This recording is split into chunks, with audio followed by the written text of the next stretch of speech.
L'histoire commence dans la ville de Nanzhou, dans la province du Sichuan, et c'est là que se sont déroulés tous les événements les plus intéressants de ce pays. Tous les habitants de la ville de Nanzhou s'occupaient de leurs propres affaires et tout allait bien et tout le monde était heureux et ne pensait même à rien de mal. Mais à ce moment-là, alors que personne ne s'y attendait, le tonnerre et les éclairs frappèrent le ciel, même si le temps était beau et très ensoleillé. La foudre a frappé directement le toit d'un grand immeuble et le coup de foudre a continué pendant longtemps et ne s'est pas arrêté et c'était étrange. Les gens ont observé ce phénomène et n'ont pas compris ce qui se passait maintenant, car ils n'avaient jamais vu un éclair aussi inhabituel auparavant. Et puis, lorsque la foudre a cessé de frapper depuis le toit de l'immeuble, la silhouette d'un homme est apparue à tout le monde, mais on ne pouvait pas encore voir son visage. Et à ce moment précis, l'étrange étranger a agité sa main et a commencé à reprendre ses esprits au fil du temps et à comprendre ce qui se passait là-bas maintenant. L'homme a regardé autour de lui et ne pouvait pas comprendre comment il était arrivé là et tout lui semblait très étrange et il voulait plus d'informations. L'homme a regardé Nanzhou depuis le toit et a réfléchi et ne pouvait pas comprendre s'il était vraiment revenu et comment cela était possible dans la vie. L'homme a commencé à se rappeler comment sa sœur l'aidait dans tout et même lorsqu'il était blessé, elle prenait toujours soin de lui jusqu'au bout. La jeune fille soignait la blessure de son frère et lui a demandé avec qui il s'était encore battu et ces gens devaient être punis pour une telle cruauté. La fille a dit à son frère que c'était terrible et qu'elle ne voulait pas que son frère soit battu parce qu'elle l'aimait beaucoup et s'inquiétait pour lui. Il se souvenait que lui et sa sœur Zhang Ziyu s'étaient toujours soutenus depuis leur plus jeune âge jusqu'à cette rencontre fortuite il y a 8 ans. Il rentrait chez lui mais soudain un vieil homme étrange l'arrêta et lui dit qu'il voyait clairement que ses os étaient excellents et incroyables. Le vieil homme a dit au gars que c'était un talent très rare et a dit qu'il avait un trésor et lui a demandé s'il était intéressé par cette chose rare. Il refusa l'offre du vieil homme, mais à la seconde même, le vieil homme ouvrit la boîte et une lueur brillante apparut émanant de la chose. Le gars est tombé au sol et a été sous le choc car il ne savait pas qu'elle se tenait devant lui car une étrange créature est immédiatement apparue de cette boîte. La créature de la boîte se tenait devant lui et il se souvint que c'était cet accident qui avait complètement changé sa vie humaine. Il se souvint qu'alors il avait ouvert la porte menant à un autre monde et qu'après cela, sa vie n'avait plus jamais été la même et tout aussi bonne. Dans un autre monde, un homme s'est battu contre de terribles monstres et a ensuite commencé à améliorer ses compétences de combat pour survivre dans ce monde.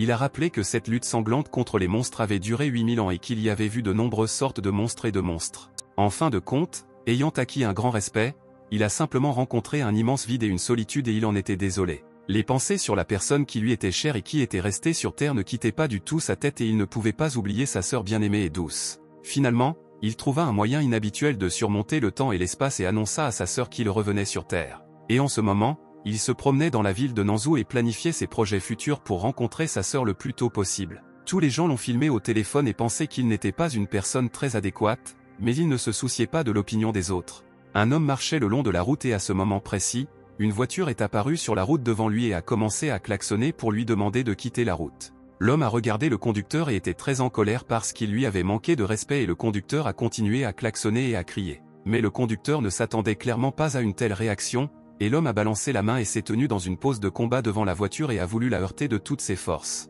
L'homme a immédiatement frappé le capot de la voiture et a pensé que maintenant cet homme ne klaxonnerait plus et n'élèverait plus la voix contre tout le monde. Le conducteur s'est mis en colère et a demandé à l'homme s'il était devenu fou et pourquoi il se tenait au milieu de la route et s'il voulait vraiment mourir maintenant. Mais soudain, le conducteur a arrêté de crier et est resté silencieux et a regardé l'homme et il semblait qu'il se souvenait de quelque chose dans sa tête. Le chauffeur a dit à l'homme qu'il lui rappelait quelqu'un et lui a demandé si c'était Zhang Ziling et il n'en croyait pas ses yeux maintenant. Zhang Ziling s'est également souvenu de cette personne et s'est rendu compte qu'il s'agissait de Zhang Jingsheng et qu'il était son camarade de classe lorsqu'il était enfant au collège. Zhang Ziling s'est souvenu que Zhang Jingsheng était toujours en compétition avec lui à cause de son apparence sombre au collège et le détestait. Zhang Jingsheng a demandé si Zhang ne le reconnaissait vraiment pas et depuis combien d'années il ne s'était pas vu, et s'il faisait réellement du cosplay en s'habillant comme ça. La passagère assise à côté de Zhang Jingsheng a enlevé ses lunettes et elle aussi a ouvert la porte et est sortie vers Zhang Ziling, car elle l'a également reconnu. La jeune fille a dit bonjour à Zhang Ziling et lui a dit qu'il ne s'était pas vu depuis longtemps et qu'elle voulait savoir comment il allait et sa santé. Zhang Ziling s'est rendu compte qu'il s'agissait de Tang Yu, son premier amour à l'école, et s'il n'avait pas franchi la ligne, peut-être qu'il se serait marié plus tard. Zhang Ziling était heureux de voir sa vieille amie et a demandé à Tang Yu si elle était également là et il était heureux de voir la personne qui lui est chère.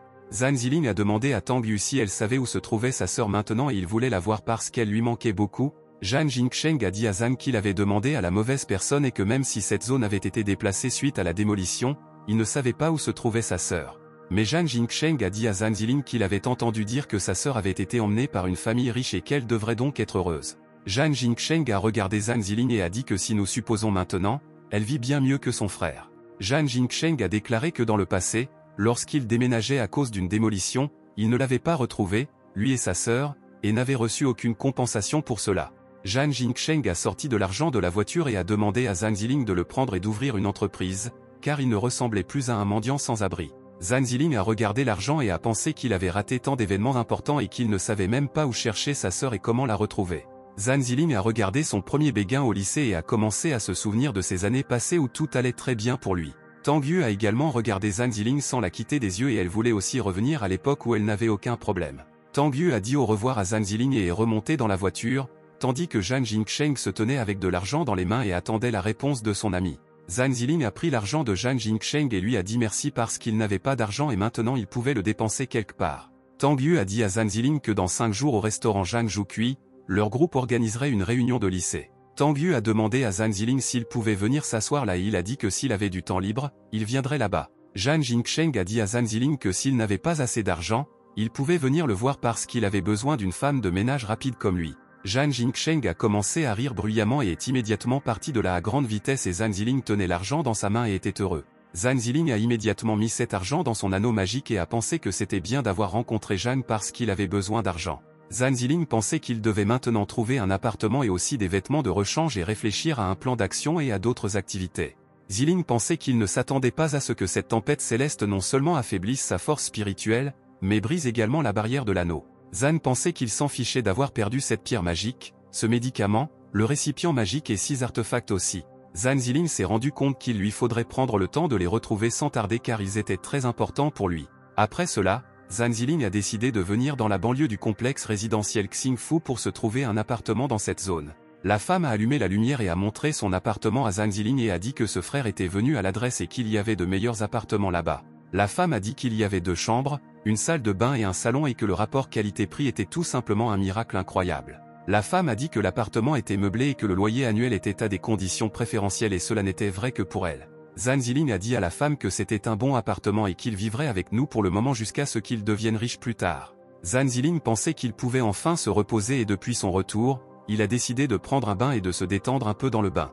Zhang Ziling a rempli la salle de bain et a pensé qu'il avait trouvé un bon appartement, mais qu'il ne pouvait toujours pas remplacer sa vraie maison. Zhang Ziling a mis quelques jouets dans la salle de bain pour se souvenir de l'époque où il était jeune et aimait jouer dehors avec ses amis. Zhang Ziling s'est rendu compte qu'il se sentait très bien, mais quoi qu'il en soit, son pouvoir spirituel sur Terre était trop faible et c'était stressant.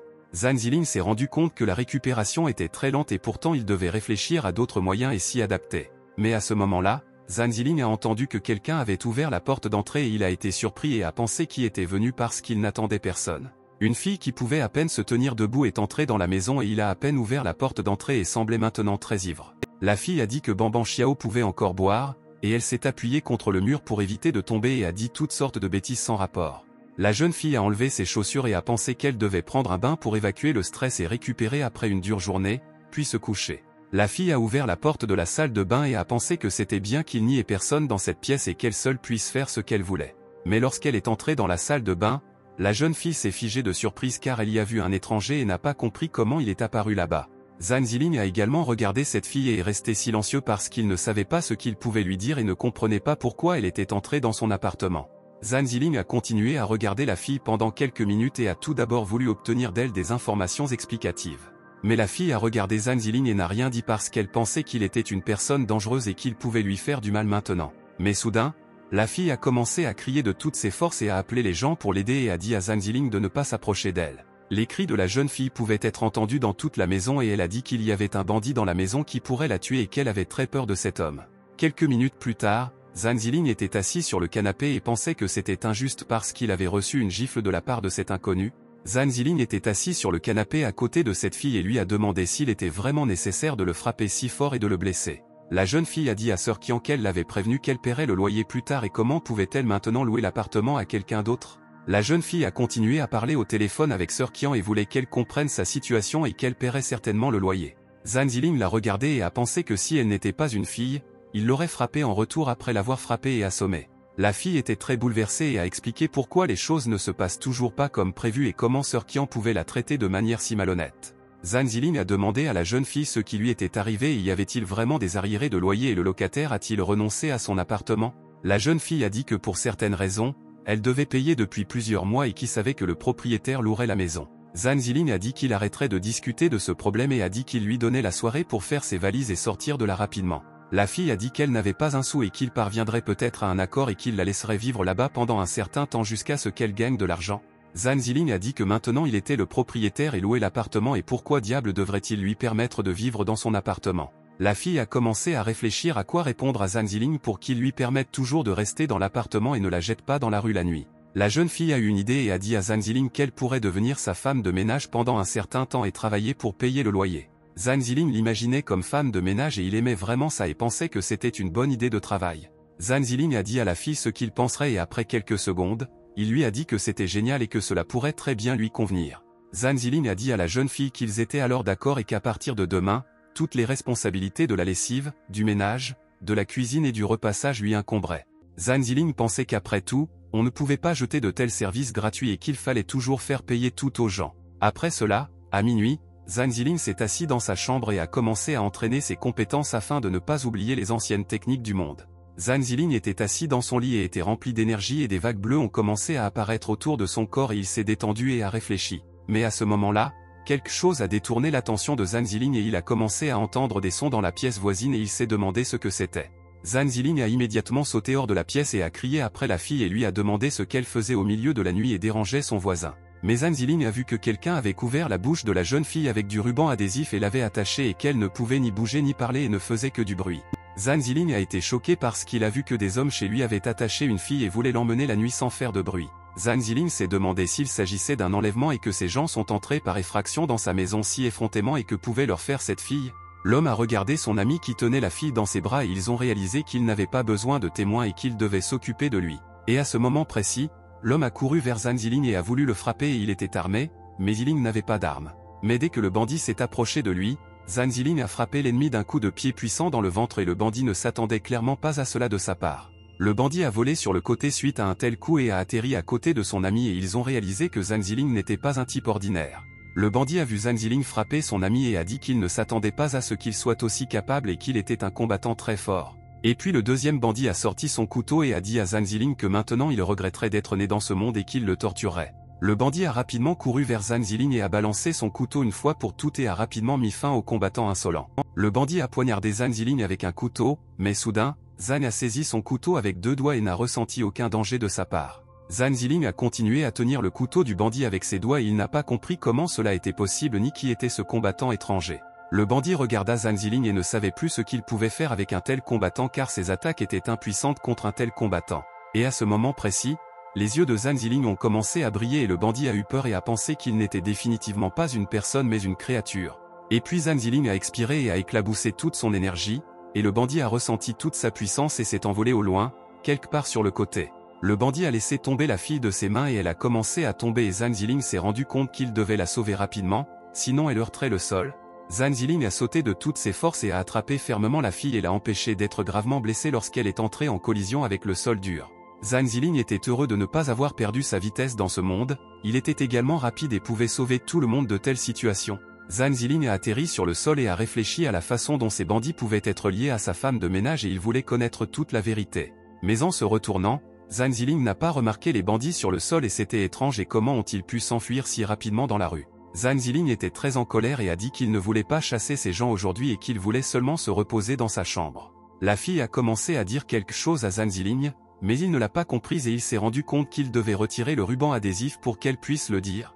Zhan Ziling a immédiatement mis la fille sur le canapé et a décollé le ruban adhésif, il voulait en savoir plus sur ces bandits et qui ils étaient. La jeune fille a demandé à Zhan Ziling de ne pas poursuivre ces gens et a dit qu'ils étaient les mercenaires de son père et qu'il pouvait les laisser rentrer chez eux. Zhan Ziling a été surprise et a demandé comment ces personnes pouvaient être liées à son père et il lui a demandé une explication pour toute cette confrontation. La jeune fille a demandé à Zhan Ziling s'il se demandait vraiment pourquoi son père avait ordonné à ces gens de l'attraper et que cela n'avait rien à voir avec lui. Zhan Ziling a déclaré que s'il avait su plus tôt qu'il ne s'agissait que d'une querelle de famille, il n'aurait pas levé le petit doigt pour elle. Zhan Ziling a dit qu'il ne voulait pas demander et qu'il savait seulement quelle était sa femme de ménage, sa personne et c'était suffisant. La jeune fille a commencé à agiter ses mains et a demandé à Zhan Ziling qui était son homme et pourquoi il avait décidé quelle était sa propriété. Mais à ce moment précis, elle a ressenti une douleur dans sa main et elle a réalisé qu'elle semblait s'être blessée à la main lorsque ces gens l'avaient attachée et que sa main était très douloureuse. Zhan Ziling s'est levée et a dit à la fille qu'elle devrait bien se reposer et que demain il lui achèterait des médicaments, mais pour l'instant elle ne pouvait qu'aller se coucher. Zhang Ziling a dit qu'il avait aidé la fille et qu'il ne savait même pas qui était la femme de ménage parce qu'il ressemblait davantage à son serviteur. Zhang Ziling s'est couché et le lendemain matin, il s'est rendu à la pharmacie pour acheter les médicaments nécessaires pour soigner la blessure de son voisin. Zhang Ziling est sorti de la pharmacie et a dit que tout allait mal et qu'il ne s'attendait pas à ce qu'il soit si difficile d'acheter des médicaments dans ce monde. Zhang Ziling s'est rendu compte que les prix étaient trop élevés et que l'efficacité des médicaments était incomparable à celle des élixirs magiques dont il disposait. Et puis Zhang Ziling a réfléchi et une idée géniale lui est venue à l'esprit et c'était génial et lui seul pouvait le faire dans ce monde. Zhang Ziling s'est rendu compte que c'était une excellente idée d'entreprise et qu'il pouvait faire fortune avec ces élixirs qui n'existaient pas. Après cela, Zhang Ziling a marché dans ces endroits et il a passé une demi-journée à chercher des herbes médicinales pour l'élixir d'immortalité et n'a rien trouvé. Zhang Ziling pensait cependant qu'au fond de ce lac se trouve l'herbe médicinale de glace qu'il utilise pour l'élixir. Zhang Ziling marchait à proximité de la ville de Nanzhou et dans la forêt derrière lui. Il a entendu un bruit et a demandé qui était là et lui a dit de sortir. Et puis un vieil homme est apparu devant lui et a dit que selon les instructions du cadre énergétique de recherche, il devrait être là. Le vieil homme a vu Zhang Ziling et s'est demandé s'il y avait quelqu'un d'autre là-bas. Il leur a dit qu'aujourd'hui frère Ben pratiquerait là-bas. Ben a dit qu'il pratiquerait la sorcellerie et que les pouvoirs magiques ne toléraient pas les regards indiscrets et qu'il serait préférable que Zhang parte rapidement. Zhang Ziling a demandé à Ben quel genre d'aîné il était et était-il vraiment là en train de filmer un film sur les arts martiaux et son imagination était surprenante. Ben s'est mis en colère et a traité Zhang d'homme impudent et lui a demandé comment il avait osé traiter un homme âgé de mendiant et d'acteur de film. Ben a dit au gamin qu'aujourd'hui, il pourra voir comment le mont Qinlin changera facilement grâce aux capacités de Elder Lao. Zhang Ziling a dit qu'il était censé être très intéressé et que l'aîné allait vraiment jeter un sort et qu'il pouvait à peine se tenir debout à cause de la peur. Ben pensait que cet homme impudent était trop arrogant et qu'il lui montrerait son art et lui ferait peur à mort, puis il serait choqué. Ben pensait qu'ils attendraient jusqu'à ce qu'il ait cette herbe de glace dans les mains pour ensuite utiliser un sort pour lui faire perdre la mémoire. Ben se tenait à côté du lac et pensait qu'alors Zhang Ziling oublierait complètement sa sorcellerie et commençait à faire quelque chose et à lire un sort. Zhang Ziling a regardé Ben et lui a demandé pourquoi il le trompait là-bas et a dit qu'il n'essaierait peut-être pas et qu'il ne le croirait pas. Ben a crié à Zhang et lui a demandé ce qu'il avait compris et maintenant il détermine l'emplacement exact et c'est une compétence très profonde. Zhang Ziling se demandait si Ben était toujours déterminé et n'était-elle pas sous l'eau et s'il pouvait le retirer, cela réduirait ses inquiétudes. Ben a commencé à lancer un sort et quelque chose a fonctionné pour lui et il a dit à Zhang Ziling que maintenant il verra de quoi il est tout à fait capable. Et à ce moment précis, des tourbillons ont commencé à apparaître dans l'eau et Ben a continué à lancer de la magie et a pensé que maintenant il aurait l'herbe. Et à ce moment-là, des vagues vertes ont commencé à apparaître dans l'eau et c'était très intéressant et pour une raison quelconque, Zhang Ziling s'est tendu à cause de cela. Ben était ravi et a dit à Zhang Ziling que l'herbe magique était vraiment là et qu'il ne s'était pas trompé et que son sort fonctionnait parfaitement. Zhang Ziling a tout regardé et a pensé que c'était trop facile et ne devrait pas être là et qu'il y avait une sorte de piège et de secret dans l'eau. Ben a presque terminé son sort et a ordonné à l'herbe magique de se lever pour atterrir à ce moment-là et il pensait que maintenant Zhang allait pleurer. Mais soudain, d'énormes vagues ont commencé à apparaître dans l'eau et Ben ne pouvait pas comprendre ce que c'était car il avait déjà arrêté de lancer des sorts et c'était étrange. Les vagues ont continué à monter dans l'eau et elles avaient déjà atteint de telles proportions que Ben en avait déjà peur et il est tombé au sol. Ben a demandé à Zhang Ziling ce qui se passait là-bas, car depuis toutes ces années, c'était la première fois qu'il voyait des vagues aussi étranges se produire dans l'eau. Zhang Ziling a déclaré que les potions magiques ne s'obtiennent pas si facilement et doivent être protégées par un animal des autres. Zhang Ziling a demandé à Ben s'il avait oublié cette règle originale et très importante et Ben n'a pas pu répondre à ces paroles de Zhang. Ben a regardé l'eau et s'est figé de surprise et a été sous le choc et a dit que c'était incroyable et qu'il n'avait jamais rien vu de tel de sa vie. Et à la même seconde, un énorme serpent a soudainement rampé hors de l'eau et Ben a été très effrayé et s'est immédiatement levé et s'est enfui de là. Zhang Ziling a dit à Ben que la bête gardienne de cette herbe magique dont il parlait était apparue et qu'il n'aurait pas le temps de se cacher. L'énorme serpent s'est précipité vers Zhang Ziling et a voulu attaquer celui qui troublait sa paix et est venu prendre son herbe magique. L'énorme serpent a commencé à s'approcher de Zhang Ziling et Ben a continué à courir à partir de là et espérait pouvoir s'y cacher. Zhang Ziling n'avait pas du tout peur de cette énorme bête et commença immédiatement à utiliser sa force et sa technique pour arrêter le serpent furieux. Et à ce moment précis, Zhang Ziling a dirigé de nombreuses chaînes vers l'énorme serpent et a pensé que cela devrait arrêter le monstre sauvage. Zhang Ziling a commencé à attacher l'énorme serpent avec ses chaînes et cela pourrait lui sauver la vie pour le moment et c'était une technique sympa. Zhang Ziling a commencé à attacher un énorme monstre et le serpent ne savait pas où s'éloigner de ses chaînes et a commencé à siffler fort et à crier. Zhang Ziling a réussi à lier complètement l'énorme monstre serpent du lac et il est tombé et était impuissant à causer du mal à Zhang. L'énorme serpent est immédiatement tombé dans l'eau et Zhang Ziling s'est rendu compte qu'il devait arrêter d'utiliser cette technique et le serpent a été vaincu par lui. Mais Zhang Ziling a agité sa main quelques secondes plus tard et il a commencé à libérer l'énorme serpent et à annuler sa puissante technique de chaîne. Zhang Ziling ferma les yeux et commença à retirer toutes les chaînes du monstre et ne voulait pas qu'il souffre à cause de lui et ressente la moindre douleur. Zhang Ziling a dit à l'énorme serpent qu'il n'avait qu'à prendre l'herbe et qu'il n'avait pas l'intention de tuer l'animal innocent maintenant. Zhang Ziling a demandé au monstre de partir de là et le serpent lui a obéi et a commencé à aller sous l'eau et Ben n'en croyait plus ses yeux. Ben a demandé à Zhang Ziling s'il avait vraiment soumis ce monstre et comment c'était possible et quelle technique il avait utilisée pour cela. Et après quelques minutes, l'énorme serpent est réapparu devant Zhang et il tenait déjà dans sa bouche quelque chose de vert et brillant du fond du lac. Zhang Ziling s'est rendu compte que c'était la même herbe magique qu'il cherchait depuis si longtemps et une énorme bête du lac lui a personnellement apporté l'herbe. Zhang Ziling a arraché une partie de l'herbe et a dit à l'énorme serpent qu'il lui donnerait la racine de cette herbe pour qu'il puisse l'utiliser. Zhang a dit au serpent qu'il pouvait continuer à faire pousser cette herbe dans le lac et qu'il ne lui faudrait pas quelques décennies avant qu'elle repousse. L'énorme serpent s'est blotti contre Zhang Ziling et l'a remercié de l'avoir laissé partir, de lui avoir donné une racine et de nager dans les profondeurs même du lac. Ben a demandé à Zhang Ziling pourquoi il avait donné la racine d'herbe au monstre, c'est aussi bon pour fabriquer n'importe quel médicament. Zhang Ziling a dit que si le monstre n'a pas cette herbe magique, tôt ou tard son pouvoir spirituel sera épuisé et il mourra. Ben a expliqué pourquoi alors ils disent que les grands serpents s'améliorent et se développent depuis des centaines d'années et ses paroles étaient un mensonge. Ben a dit que la vésicule biliaire d'un serpent a une valeur énorme et que le simple fait de la laisser partir est un terrible gaspillage et un désastre. Zhang Ziling a dit que c'était une petite vésicule biliaire et comment pouvait-il même y prêter attention et il ne l'a tout simplement pas vue. Ben a été surpris et a demandé à Zhang Ziling qui il était et comment il connaissait autant de techniques puissantes et pouvait s'entendre si facilement avec les monstres. Ben a demandé à Zhang Ziling de dire qui il était vraiment et Zhang a commencé à réfléchir quoi répondre à ce vieux sorcier ennuyeux.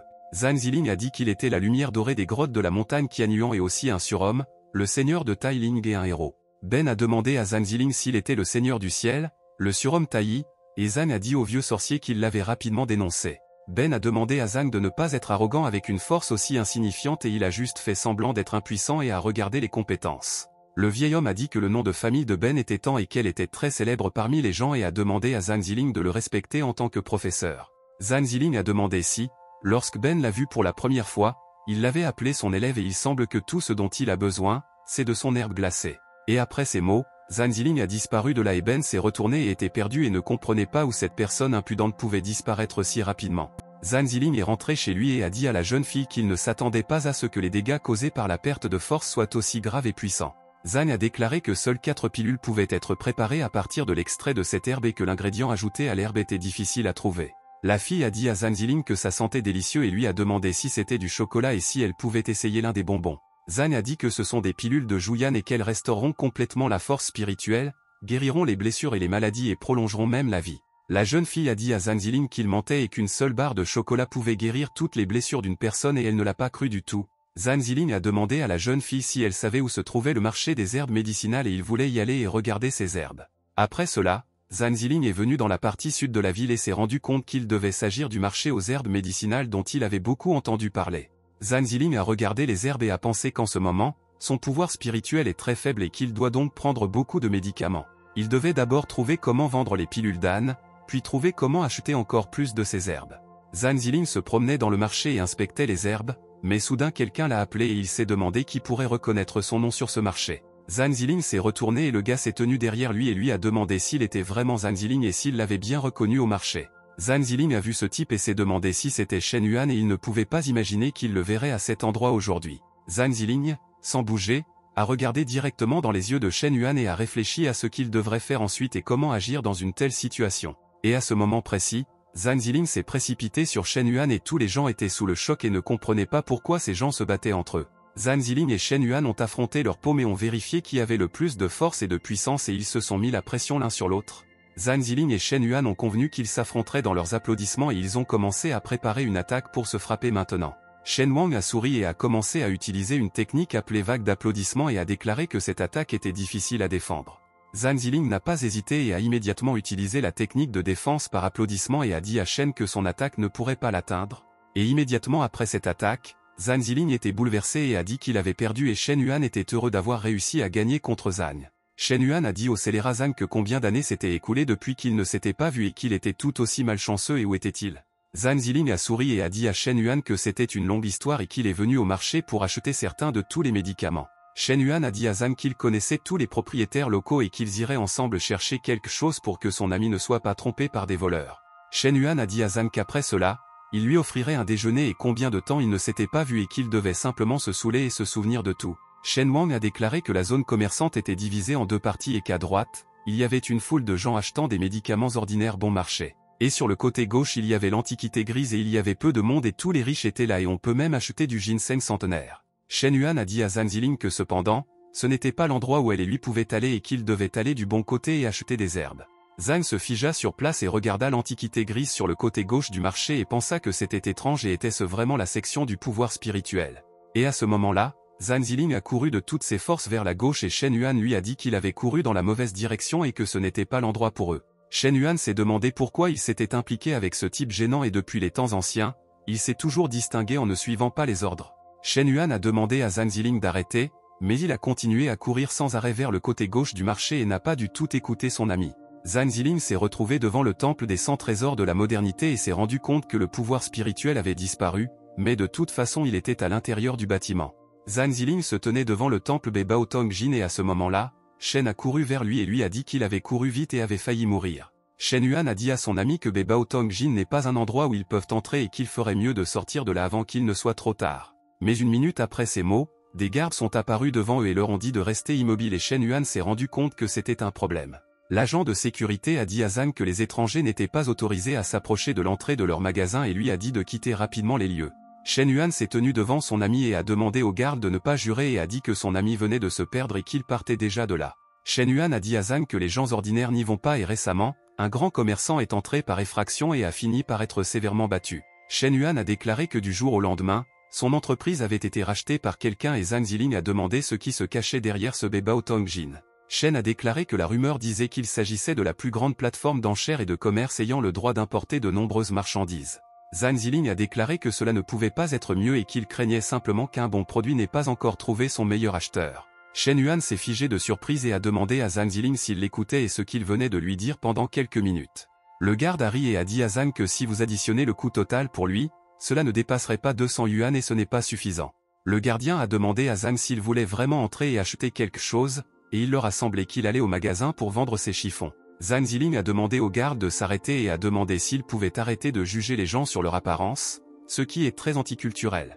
Le garde a commencé à s'approcher de Zhang Ziling avec une matraque à la main et a demandé à l'homme impudent s'il était vraiment fatigué de vivre et était-il si impudent. Shen Yuan s'est tenu devant son ami et a demandé au garde de fumer et de ne pas faire de mouvements brusques et a dit que lui et son ami partaient déjà de là. Mais le garde a frappé Shen Yuan au visage avec une matraque et lui a dit de fumer ses propres cigarettes et seulement il ne voulait pas partir aujourd'hui. Les gardes ont commencé à courir vers Zhang Ziling, mais il a dit que dans ce cas, il n'était pas surpris de savoir pourquoi il était un ami si méchant. Shen Yuan a saisi les matraques des gardes et a demandé à Zhang de s'enfuir rapidement et il pourrait le gérer et il y avait des gens là-bas qui le connaissaient. Mais les gardes ont frappé Shen Yuan au visage avec leur autre main et lui ont dit de se taire et ont dit qu'il était un faible et ont finalement fermé la bouche. Shen Yuan est tombé au sol sous le coup et les gardes ont dit au scélérat qu'il avait finalement été attrapé et qu'il pouvait s'allonger là et ne plus jamais se relever. Et à ce moment-là, Zhang Ziling a attaqué les gardes et a voulu venger son ami car il l'a protégé de tout jusqu'au bout. Zhang Ziling s'est approché et a voulu frapper le garde au visage, mais il a échoué et le garde lui a immédiatement saisi la main. Le garde s'est tenu droit devant Zhang Ziling et ne l'a pas laissé être touché et s'est bien défendu de tous ses coups et c'est incroyable. Zhang Ziling se demandait comment le garde avait réussi à lui attraper la main et il semblait qu'il n'était pas une personne ordinaire et qu'il était fort. Le garde voulait frapper Zhang Ziling, mais il a rapidement esquivé son coup et le garde a raté et n'a pas pu toucher le combattant agile. Et après plusieurs coups, le garde n'a pas trouvé Zhang Ziling devant lui et s'est retourné et a pensé à la façon dont ce combattant se tenait derrière lui. Zhang Ziling se tenait derrière le garde, lui a attrapé la main et a frappé la cible et a frappé et a pris le garde dans sa forte emprise. Zhang Ziling a dit au garde que ce n'était pas mal et qu'il avait encore un peu de force et que c'était cool et qu'ils étaient préparés. Le deuxième garde a sorti un pistolet paralysant et a traité Zhang de gamin puant et lui a demandé comment il avait osé lever la main vers l'homme plus âgé et le battre. Le garde a dit à Zhang Ziling que maintenant il ressentirait une réelle douleur et lui a tiré dessus avec son tasé et a libéré de l'électricité. Zhang Ziling s'est immédiatement allumé avec une flamme vive et maintenant il n'a plus du tout ressenti ce choc et a commencé à utiliser sa technique. Zhang Ziling a attrapé le fil de choc à main nue et a retiré les fils de lui-même, et il n'en a ressenti aucune douleur. Zhang Ziling a rapidement retiré tous les fils et les a jetés sur le côté et a commencé à s'approcher des gardes pour leur répondre de ce choc. Les gardes se figèrent de surprise et se demandèrent comment cela était possible et comment ce combattant était toujours debout après un tel coup de choc. Le garde a annoncé par radio qu'ils étaient dans le chaos à l'entrée principale et qu'ils avaient un besoin urgent de renfort pour vaincre l'ennemi. Et après quelques minutes, Tous les gardes qui gardaient ce bâtiment à ce moment-là ont commencé à y courir et ont pensé que ce combattant allait pleurer. Les gardes ont continué à venir en aide à leurs camarades et ils étaient nombreux et tous se sont heurtés à l'opposition d'un certain Zhang Ziling. Tous les gardes armés se tenaient devant le bâtiment des Baotong et voulaient voir ce que ce combattant arrogant pouvait faire maintenant. Zhang Ziling a regardé les gardes et a pensé qu'il y en avait vraiment beaucoup, mais il s'en fichait et il avait confiance en lui. Le garde battu a dit à tous ses camarades qu'ensemble ils tueraient cet intrus et que s'ils l'attaquaient tous, il serait mort. Et puis tous les gardes ont commencé à courir vers Zhang Ziling et ils étaient prêts au combat, mais à ce moment-là, quelqu'un leur a demandé d'arrêter. L'homme est sorti de ce bâtiment et a demandé ce qu'était cet outrage sauvage et a demandé à tout le monde d'arrêter rapidement tous les combats inutiles. Zhang Ziling se préparait juste à se battre avec les gardes, mais il s'est également arrêté et a regardé cet homme et a pensé qui il était. Zhang Ziling se tenait à côté de son ami Shen Yuan et ils écoutaient très attentivement les paroles de l'homme qui avait arrêté le combat. L'homme a dit que cet ami les avait tous effrayés et avait demandé à Zhang Ziling de passer et qu'une personne respectée voulait le rencontrer. À l'intérieur de Baotong Jin, tous les gens ont bien salué Zhang Ziling et lui ont tous demandé d'entrer dans la pièce sans aucun souci. Shen Yuan a demandé à l'ami de Zhang s'il savait pourquoi le monsieur respecté en vêtements blancs les avait soudainement appelés dans ce bâtiment gardé. Zhang Ziling a dit à son ami qu'il ne comprenait pas non plus cela et ne savait pas ce qui se passait et lui a demandé de regarder d'abord, puis de discuter de tout. L'homme en vêtements blancs a demandé à Zhang Ziling de se rendre dans la pièce où une personne l'attendait depuis longtemps et lui a demandé de ne pas s'inquiéter. Zhang Ziling se demandait qui avait pu l'attendre pendant tout ce temps, qui était cet homme mystérieux et pourquoi ne l'avait-il pas simplement expulsé de là. Ils entrèrent dans la pièce et l'homme dit au moine Tao que l'homme qu'il avait demandé à lui amener était arrivé et l'attendait tout le temps. Le moine Dao a dit à l'homme que lui et Zhang Ziling s'étaient déjà rencontrés et Shen Yuan a dit qu'il partait parce que Zhang connaissait ce moine. Shen a déclaré que selon les rumeurs, le moine est un maître incomparable dans le domaine de la recherche et de la fabrication efficace de pilules d'immortalité et autres. Shen Yuan a dit que le moine pouvait aussi chercher des trésors et qu'en même temps il était un homme incroyablement riche et une personne exceptionnelle. Zhang réalisa qu'il semblait que le pouvoir spirituel qu'il avait ressenti plus tôt venait de ce vieil homme et il souhaitait en apprendre beaucoup sur lui. Zhang pensa, n'est-ce pas une grande maison de vente aux enchères dans la province et il y a de l'autorité et il craignait qu'il n'y ait pas de marché pour les ingrédients. Zhang Ziling pensait qu'en plus, il continue de le prendre pour son successeur et il semble qu'il ait élaboré un plan juste à temps. Zhang Ziling se tenait devant le moine Tao et le moine voulait lui parler et lui dire beaucoup d'informations intéressantes qu'il ne connaissait pas. Mais alors que personne ne s'y attendait, Zhang tomba aux pieds du moine et lui dit que s'il n'avait pas arrêté le combat, il aurait été en prison. L'homme a dit au moine qu'au début il l'avait pris pour son élève et seulement ensuite ils avaient réalisé qu'il s'était trompé et espéraient qu'il n'était pas surpris. Shen Yuan a été surpris et a demandé à Zhang s'il s'était vraiment entraîné avec cet aîné pendant toutes ces 8 années et comment était-ce possible. Zhang savait que l'aîné inoffensif voulait récupérer l'herbe de glace, mais maintenant il valait mieux pour lui profiter de la situation et l'aider. Zhang Ziling pensait qu'au fait, le moine pourrait beaucoup l'aider en raison de sa position et ne vous inquiétez pas, il ne le laissera pas tomber maintenant. Le moine se demanda pourquoi Zhang Ziling était si en colère, qui il était et pourquoi il le serrait si fort dans ses bras et ne voulait pas le laisser partir. Le moine a demandé au brave garçon pourquoi il était venu là et était-ce vraiment pour le bien de son professeur et a voulu observer le cours futur des événements. Zhang Ziling a dit au maître, a-t-il vraiment oublié qu'il y a quelques jours, il n'avait pas reçu l'herbe de glace, mais il l'avait transformée et fabriqué des pilules. Le moine se demandait si Zhang avait enfin reçu les pilules magiques de Lidan et c'était impensable et il était clairement un expert dans son domaine. L'homme fut surpris par ces mots et demanda à Zhang Ziling si c'était les pilules de Lidan et le moine dit que maintenant il y avait une question importante. Zhang a dit qu'il avait dépensé une énorme quantité d'énergie spirituelle pour les créer et qu'il avait fait de son mieux et qu'ils étaient géniaux.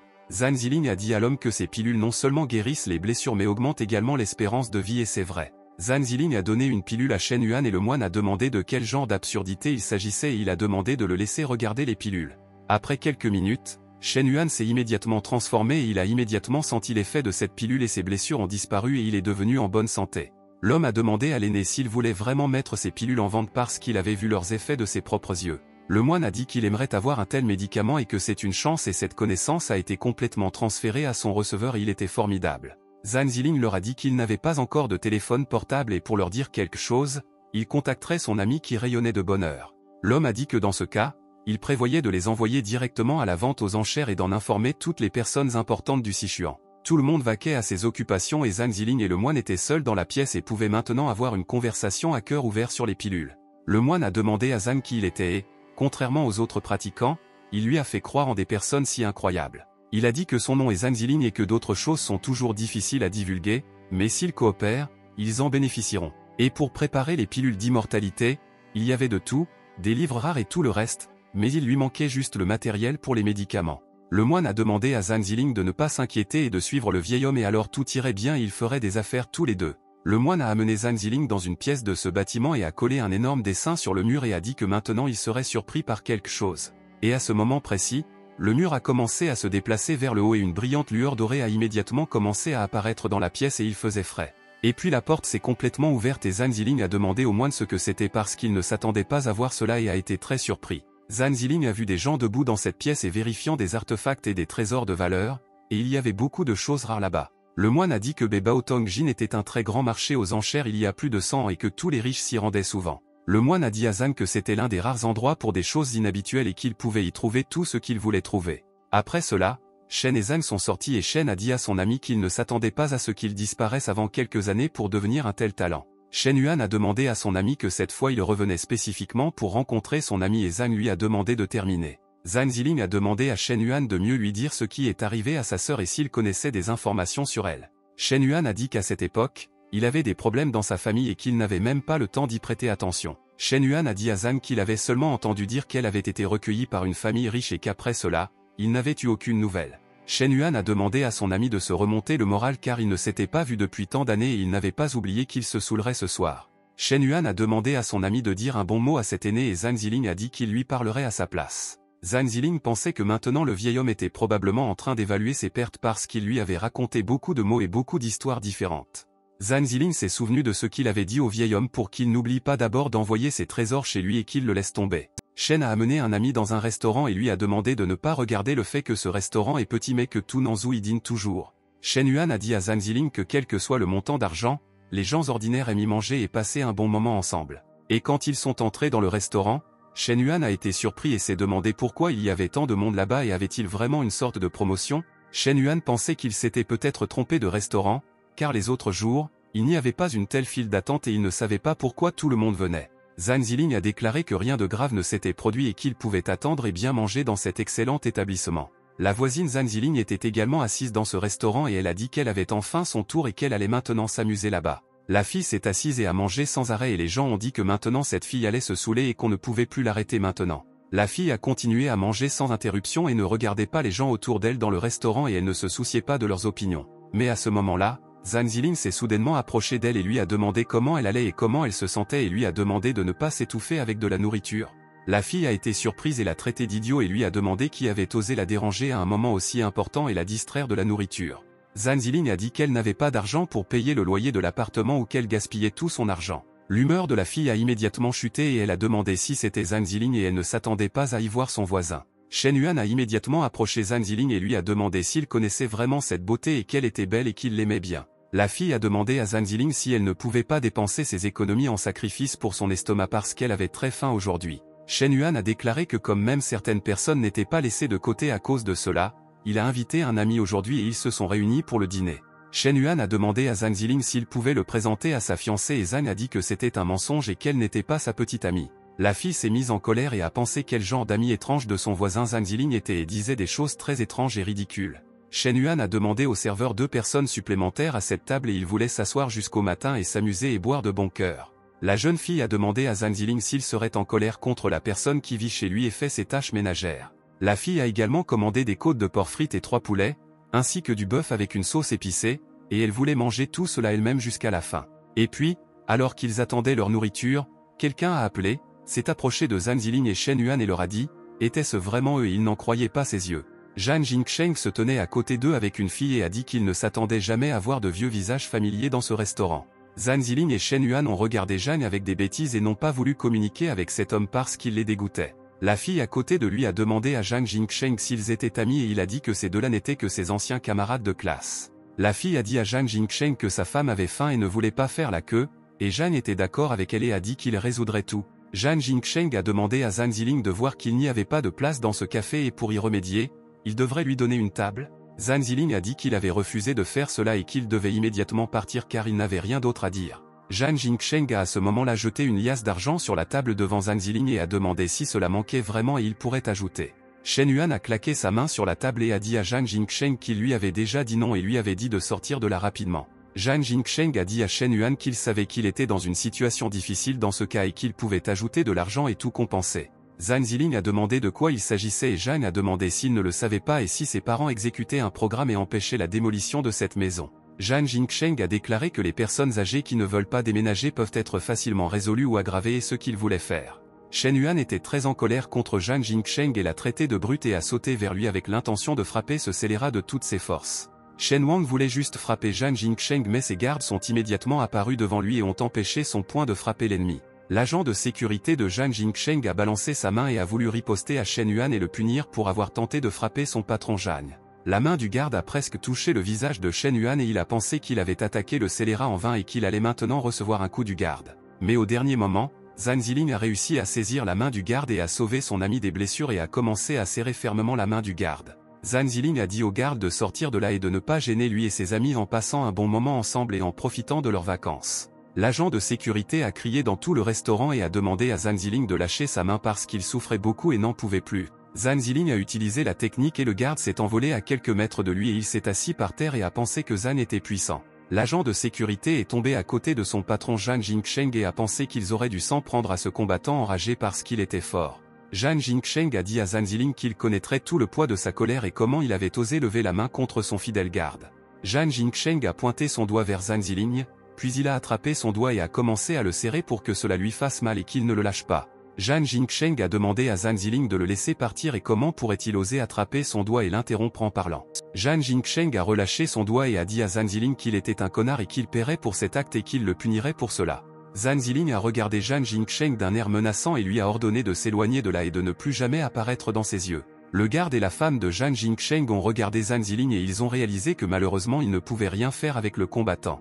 Zhang Jingsheng a demandé à son peuple de le suivre et a dit qu'il partait de là et a promis à Zhang qu'il se vengerait de son acte. Zhang Jingsheng a demandé à Zhang Ziling et aux autres d'attendre et bientôt il en aura fini avec eux et il devrait se souvenir de ces mots pour toujours.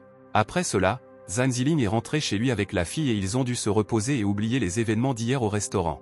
Zhang Ziling s'est assis sur le canapé et a siroté des boissons, et la jeune fille travaillait chez lui le matin et effectuait toutes les tâches de la maison du propriétaire.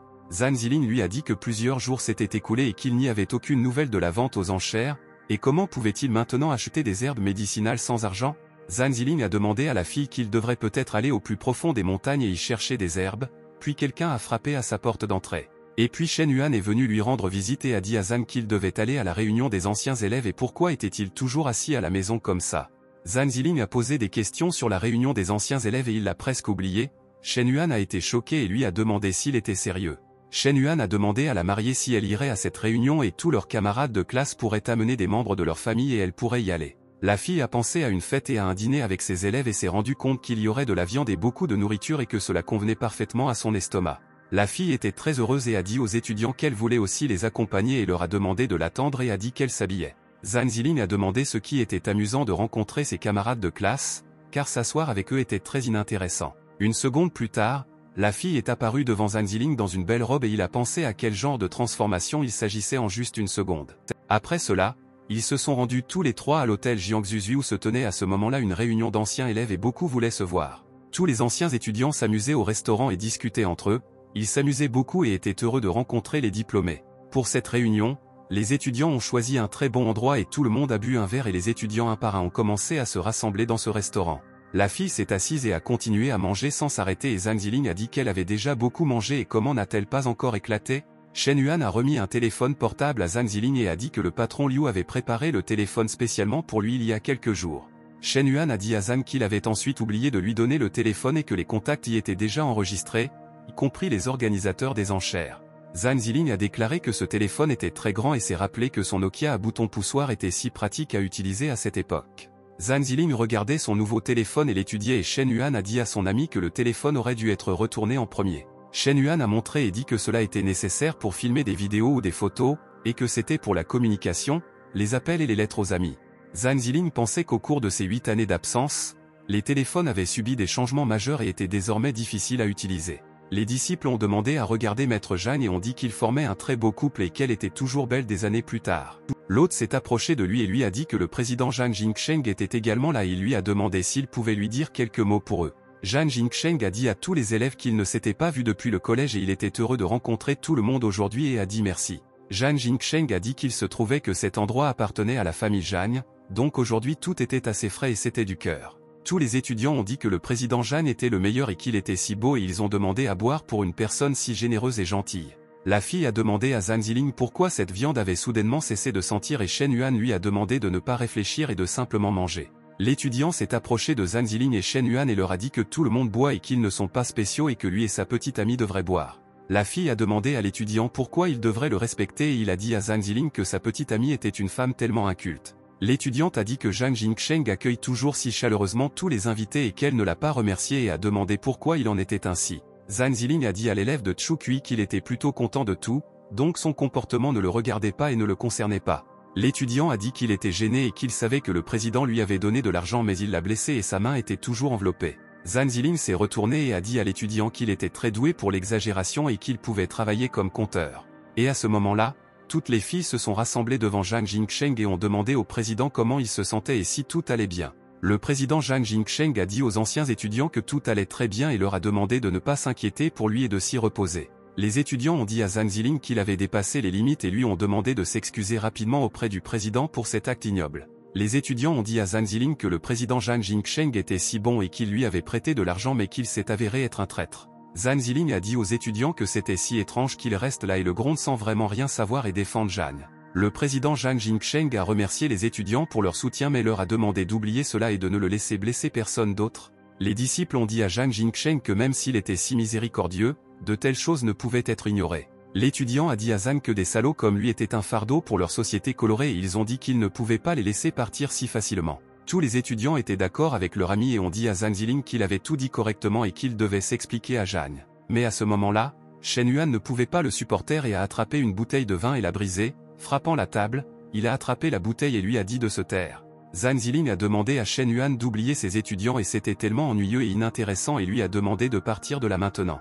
Le disciple Chu Kui a demandé à Zhang Ziling comment il voulait partir de là après tout ce qu'il avait dit au président Zhang Jingsheng. Le disciple Chu Kui a crié et a dit à tous les étudiants qu'ils ne pouvaient en aucun cas laisser Zhang Ziling et Shen Yuan quitter le restaurant. Les disciples étaient d'accord avec Chu Kui et ont dit qu'il avait tout à fait raison et ont immédiatement entouré Zhang Ziling et Shen Yuan de tous côtés. Zhang Ziling a dit à quel point c'était un sentiment familier de d'abord le battre puis de poser des questions et les étudiants pensaient qu'ils pouvaient le battre. Les étudiants ont demandé à Zhang Ziling s'il les méprisait et ont répondu que c'était alors de la haine envers la nation chinoise tout entière et qu'ils avaient honte. Le disciple Chu Kui a demandé à Zhang Ziling s'il devait s'excuser auprès du président et a dit qu'alors il ne repartirait certainement pas vivant. Chu Kui a ordonné à tous les disciples d'attraper Zhang Ziling et à regarder le président Zhang Jingsheng et il lui a donné le feu vert pour toutes ses actions. Le disciple Chu Kui s'est approché lentement et tranquillement de Zhang Ziling et lui a pris la main et a dit à tous les étudiants qu'il l'avait attrapé et que c'était une chance de le battre. Mais Zhang Ziling a repoussé Chu Kui d'un seul mouvement et il est tombé au sol avec fracas et a dit que son bras lui faisait très mal. Chu Kui a dit à tous les étudiants qu'ils étaient des idiots et qu'ils avaient une telle chance mais ils l'ont raté et leur ont ordonné à tous de l'attaquer avec tout un groupe. Chu Kui a ordonné aux étudiants de transformer Zhang Ziling en gâteau afin que personne ne le reconnaisse et tous les étudiants ont commencé à attaquer Zhang Ziling.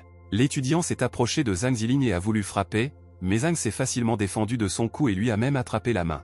Et Zhang Ziling a immédiatement porté un coup dur à l'étudiant et il s'est rendu compte qu'ils avaient sous-estimé Zhang et quand est-il devenu si fort.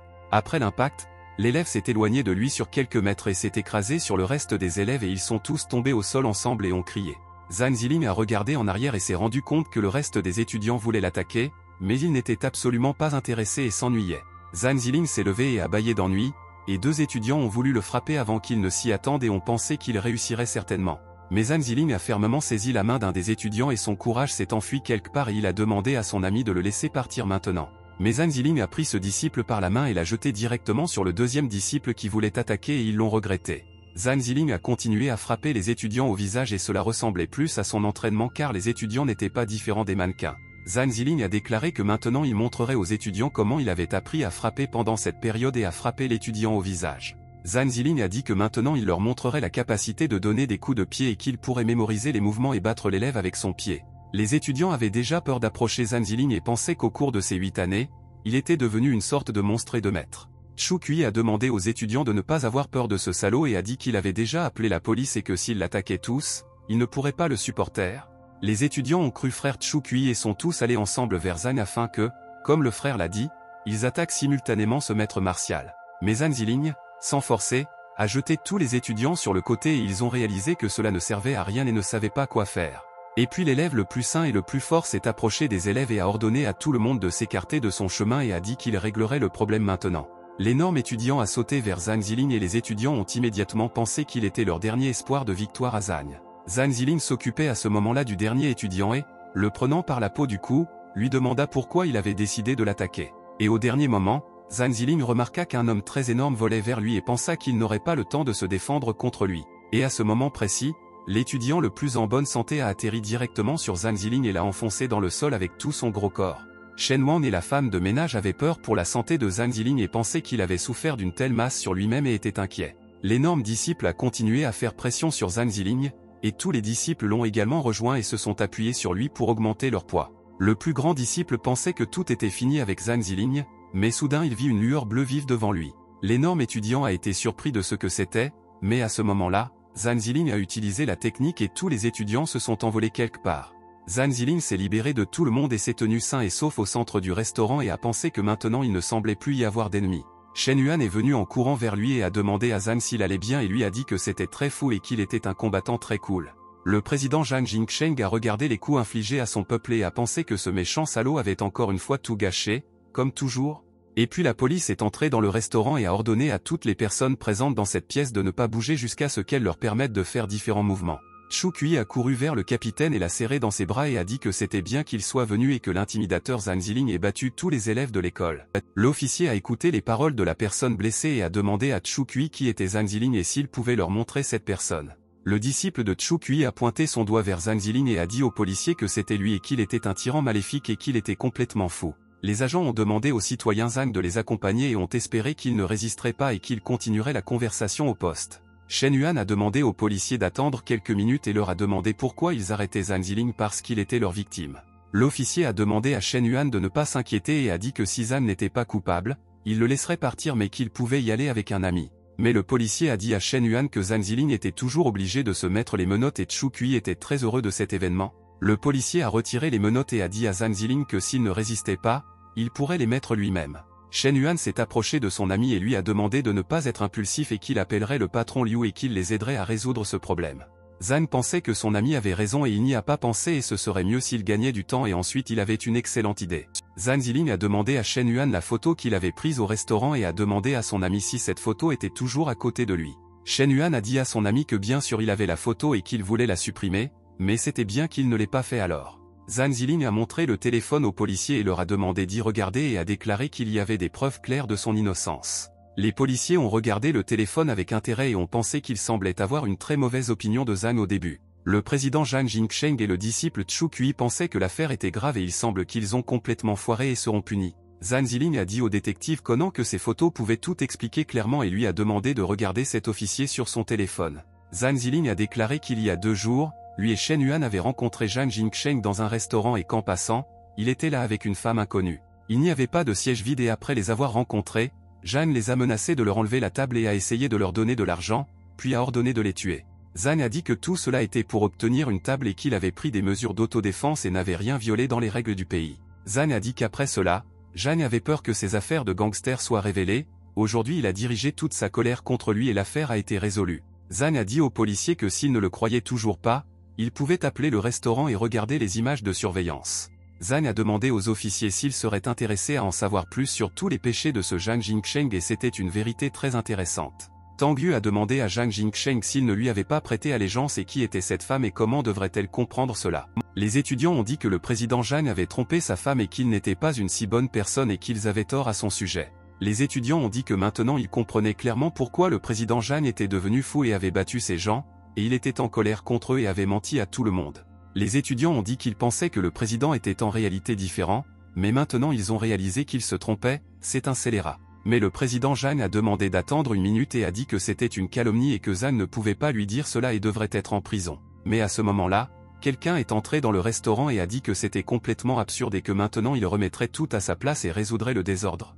L'officier s'est retourné et a remarqué que c'était le chef Li et il a demandé au chef pourquoi il était venu là et ce dont il avait besoin là-bas. Le patron a répondu à son homme et lui a demandé pourquoi il ne devrait pas être là et pourquoi ils n'ont pas dit au patron qu'ils avaient des problèmes. Le président s'est approché du chef Li et a dit que c'était lui Zhang Jingsheng et qu'il était là alors et a demandé d'arrêter Zhang Ziling maintenant. Mais le chef Li n'a pas écouté le président Zhang et a ordonné à ses officiers d'arrêter rapidement cet homme pour avoir enfreint la loi. Les policiers se sont immédiatement approchés du président Zhang et l'ont menotté et ont dit qu'il était en état d'arrestation, ce qui constitue de nombreuses violations de la loi du pays. Le président Zhang ne pouvait pas comprendre pourquoi le chef de la police l'avait arrêté et avait dit aux policiers qu'ils avaient commis une erreur et arrêté la mauvaise personne. Le président Zhang a dit aux officiers qu'il était l'héritier des groupes de Zhang et qu'une partie de cette ville était sous l'influence de sa famille. Le président Zhang a déclaré qu'il avait des relations et qu'il n'avait pas enfreint la loi, contrairement à Zhang, et il l'a calomnié et a expliqué pourquoi il avait été détenu. Le chef Li a dit à Zhang qu'ils avaient reçu des informations selon lesquelles la famille Zhang détournait l'argent des citoyens et soudoyait tout le monde. Le chef Li a déclaré au président Zhang que les actifs de sa société étaient gelés et faisaient l'objet d'une enquête et que ses relations ne résolvaient rien pour le moment. Le président Zhang Jingsheng a demandé au chef Li de se lever et de le laisser partir, sinon il contactera son avocat et il l'aidera dans cette affaire. Monsieur Liu a dit au directeur Li qu'il avait fait un excellent travail et que sans lui, il n'aurait pas pu arrêter le véritable contrevenant. Le chef Li a dit à Monsieur Liu que sans lui, il n'aurait pas pu arrêter autant d'escrocs et il est heureux qu'il existe une telle personne. Les gens ont dit est-ce vraiment Monsieur Liu et même le groupe Zhang ne peut pas se comparer à lui mais ils ne savaient pas qui était réellement cette personne. Les gens ont dit qu'ils avaient entendu parler de pot de vin mais ne pensaient pas que c'était si grave et que le président Zhang était si coupable. Monsieur Liu a dit à Monsieur Zhang que celui qui l'avait humilié avait déjà été arrêté et il ne s'attendait pas à pouvoir se justifier ainsi après cela. Monsieur Liu a dit à Zhang que la vente aux enchères aurait lieu à 8 h du soir et Zhang a remercié Monsieur Liu et a promis de venir à la vente aux enchères. Le disciple de Chu Kui était sous le choc et ne croyait pas que Zhang Ziling et Monsieur Liu se connaissaient et c'était la fin pour lui. Les gens disaient que ce disciple s'est avéré être en réalité un loup déguisé en mouton et ils ne croyaient pas que Monsieur Liu et Zhang Ziling étaient amis. Les gens disaient qu'ils n'auraient jamais dû croire les rumeurs sur des gars comme lui, même s'ils n'y pensaient pas. Tang Yu se demandait si elle avait fait une erreur dans son choix d'amour et choisi la mauvaise personne et Zhang était un scélérat. Après cela, dans la soirée, Zhang Ziling et ses amis sont venus à la salle des ventes pour voir des expositions intéressantes. La fille a dit qu'il y avait beaucoup de personnes influentes là-bas et Shen Yuan a dit qu'il ne s'attendait pas non plus à ce que ce soit comme ça. Zhang Ziling pensait que ce n'était pas mal et que ce n'était certainement pas un pavillon céleste, mais il pouvait facilement le vendre assez riche. L'hôte de la vente aux enchères est monté sur scène et a dit à tous les invités que la vente aux enchères commencerait bientôt et qu'ils étaient heureux de voir tous les invités chez eux. L'homme a dit que le spectacle commençait et qu'il avait hâté à demander à sa chérie si cet événement n'était pas excitant. La femme a dit à son petit ami qu'elle avait entendu dire qu'une surprise les attendait lors de la finale et que c'était un véritable trésor. Tous les hommes d'affaires influents regardaient cette vente aux enchères et attendaient quelque chose d'intéressant et de grandiose dans cette vente aux enchères coûteuse. Des personnes âgées intéressées par des objets rares étaient également assises là et pensaient que cette vente aux enchères devait être un grand événement. Le présentateur a souhaité bonsoir à tous les invités et a déclaré qu'à ce moment-là, la vente aux enchères commençait maintenant et qu'il voulait être à la hauteur des attentes. Le présentateur a déclaré qu'aujourd'hui il y aurait une vente aux enchères entre 4 groupes et a demandé à rencontrer les premiers participants à l'est de Zuligi. Tous les invités étaient heureux de rencontrer les premiers participants et les ont accueillis très chaleureusement par un tonnerre d'applaudissements et de bons mots. Le moine s'est approché de Zhang Ziling et a dit à l'élève qu'il était finalement là parce que le professeur attendait son meilleur élève depuis longtemps. Zhang Ziling a apporté sa pilule avec lui et a dit qu'il devait impressionner tout le monde pour qu'il l'achète. Zhang Ziling a dit au maître qu'il avait mis une pilule à l'intérieur et a demandé au professeur quand il monterait sur scène pour tous les invités. La jeune fille a dit à Shen Yuan que ce vieil homme n'avait pas l'air fiable et que, pour une raison quelconque, elle ne voulait pas faire confiance à une telle personne. Le moine a dit à Zhang Ziling que sa bouteille était trop bon marché et qu'ils étaient en grande finale et il a donné sa bouteille à l'étudiant. Le moine dit que les bonnes pilules devaient être conservées dans du bon jade et Zhang pensa qu'il avait presque oublié qu'il s'agissait d'un trésor rare. Et à ce moment-là, l'un des organisateurs de la vente aux enchères s'est approché du moine avec Zhang et lui a dit que la finale était proche et les a laissés se préparer à partir. Et après quelques minutes, Zhang Ziling est monté sur scène avec le professeur et ils ont voulu présenter leurs incroyables pilules d'immortalité. Les gens ont demandé si ces gens voulaient vraiment présenter quelque chose dans une glacière en jade et même une, c'était très précieux. Les gens reconnaissaient l'aîné, mais ils ne savaient pas qui était le gars à côté de lui et ils étaient très intéressés par ce qu'il y avait à l'intérieur. Le présentateur a demandé à tout le monde de préparer des pancartes car il présente maintenant le finaliste du grand finaliste de leur vente aux enchères Julian Dan. Les gens se figèrent de surprise et se demandèrent comment cela était possible et est-ce vraiment vrai et c'est le légendaire Julian Dan sur lequel les légendes sont faites. Et à ce moment-là, Zhang Ziling a ouvert la boîte devant le public et leur a montré la légendaire pilule d'immortalité et c'était tout à fait vrai. Les gens ont ressenti l'énergie qui provenait de cette pilule et ils se sentaient très bien et étaient heureux de voir cette pilule. L'homme a demandé au maître s'il s'agissait d'une véritable pilule légendaire dont il était question dans les livres et les histoires racontées. Le maître a demandé à Monsieur Wei de ne pas s'inquiéter et a dit que tout était réel et que c'était son élève Zhang Ziling et qu'il se préparait. Le maître a dit que lui et l'étudiant ont travaillé dur pour l'obtenir et que s'il n'est pas sûr, il pourra vérifier la pilule après la vente aux enchères. Le maître a dit que si le résultat ne convient pas à cet homme, il le paiera le double et tiendra certainement sa parole. Les gens disaient qu'il faisait confiance au maître et qu'il répondait toujours à leurs attentes et qu'il apportait toujours des objets anciens très intéressants. L'hôte a dit à tous les invités qu'il lancerait une vente aux enchères et que l'enchère de départ pour cette rare pilule d'immortalité était de 5 millions de dollars. Le présentateur a déclaré qu'ils avaient une règle et qu'une personne pouvait ajouter au moins 1 million si elle souhaitait augmenter son enchère pour un article.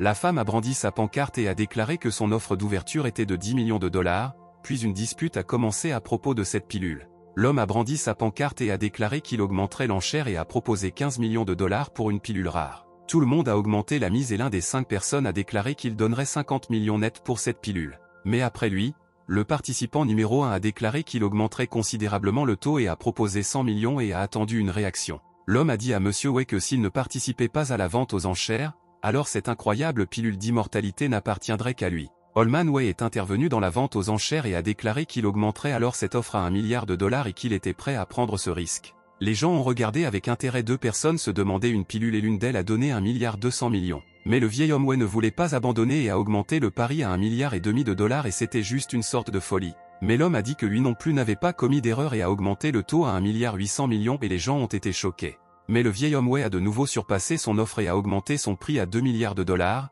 et c'était la première fois que les gens entendaient de tels chiffres. L'homme a été surpris et a demandé comment cela était possible et le présentateur a annoncé que la vente aux enchères était terminée et que la pilule de l'immortalité était allée au vieil homme Way. Zhang Ziling était très heureux et pensait que c'était vraiment le pouvoir de l'argent, il semble être tombé amoureux et a commencé à gagner de l'argent après son retour dans le monde. Zhang Ziling a pris la pilule et est allé voir le vieil homme Way, qui a lui-même gagné la pilule aux enchères et voulait lui donner le prix qu'il avait gagné. Way était très heureux d'avoir réussi à remporter cette vente aux enchères car il avait besoin de cette pilule pour continuer sa vie. Way a immédiatement sorti la pilule d'immortalité, l'a mangée et a commencé à attendre au moins un certain effet de cette pilule, qu'il a achetée très cher. Et à ce moment-là, les yeux de Way ont commencé à briller et il a jeté sa canne et a ressenti une forte poussée de force et d'énergie dans son corps. Et puis les rides du vieil homme Way ont commencé à disparaître de son visage et il s'est demandé si toutes ces histoires de pilules n'étaient pas un conte de fées mais la vérité. Le vieil homme Way sentit que son corps décrépit commençait à disparaître et que sa peau changeait également et devenait plus douce qu'avant la pilule. Le vieil homme Way est immédiatement devenu plus jeune après avoir pris cette pilule et a dit, était-ce vraiment vrai parce qu'il doutait de son effet jusqu'au dernier moment? L'homme qui a perdu l'enchère a regardé le vieil homme Way et a pensé que c'était en vain qu'il n'avait pas donné tout son argent pour la pilule et qu'il a finalement perdu. Le vieil homme Way a dit à Zhang Ziling que Zhu Yangdan était digne de son nom et que même 2 milliards en valaient la peine et qu'il n'avait aucun regret. Et puis les gens ont commencé à s'approcher du maître en foule et lui ont demandé s'il avait encore de telles pilules et il voulait les acheter plus rapidement que les autres. Les gens demandaient quand aurait lieu la prochaine vente aux enchères et ils étaient prêts à payer 3 milliards et même plus s'il en restait un. L'homme a demandé au maître de prendre sa carte de visite et lui a dit qu'il les paierait immédiatement en dollars s'il lui donnait cette merveilleuse pilule. Et à ce moment précis, tout le monde s'est rassemblé devant le maître et ils se sont même disputés entre eux pour obtenir cette pilule. Zhang Ziling a dit au maître que sa mission là-bas était terminée et que tout allait bien et qu'il pouvait laisser cette affaire à son sage professeur. Zhang Ziling a rapidement quitté la scène, laissant le maître seul et a pensé que c'était bien d'avoir réussi à quitter cette foule à temps. Les gens ont continué à écraser le maître et il a demandé à l'étudiant de ne pas le quitter pour l'aider avec cette foule de gens qui voulaient des pilules. Après cela, Zhang Ziling est rentré chez lui de très bonne et merveilleuse humeur et il était heureux que tout ce à quoi il pensait se soit réalisé. Zhang Ziling a fredonné une chanson et il a acheté divers produits pour cuisiner quelque chose de délicieux pour ce dîner à la maison. Mais le chien à côté de Zhang Ziling regardait constamment quelque part derrière son dos et Zhang s'est rendu compte que quelque chose n'allait pas et le chien l'a senti. Et puis Zhang Ziling a vu que derrière lui il y avait un homme assis par terre qu'il n'avait pas remarqué au début et qu'il aurait pu simplement passer par là. Zhang Ziling s'est approché de cet inconnu et il a voulu regarder son visage qui couvrait complètement son torse et sa tête.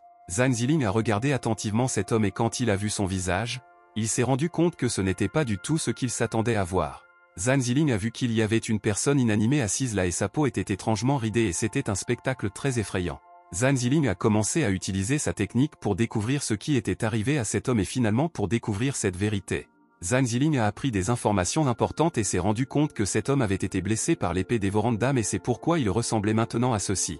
Zhang Ziling a dit que l'homme avait été tué par son épée et que c'était très intéressant et il a commencé à se souvenir de certains détails de sa vie. Dans les forêts environnantes, tous les oiseaux se sont alarmés et ont commencé à voler dans des directions différentes, alors qu'une poursuite commençait dans cette forêt au milieu de la nuit.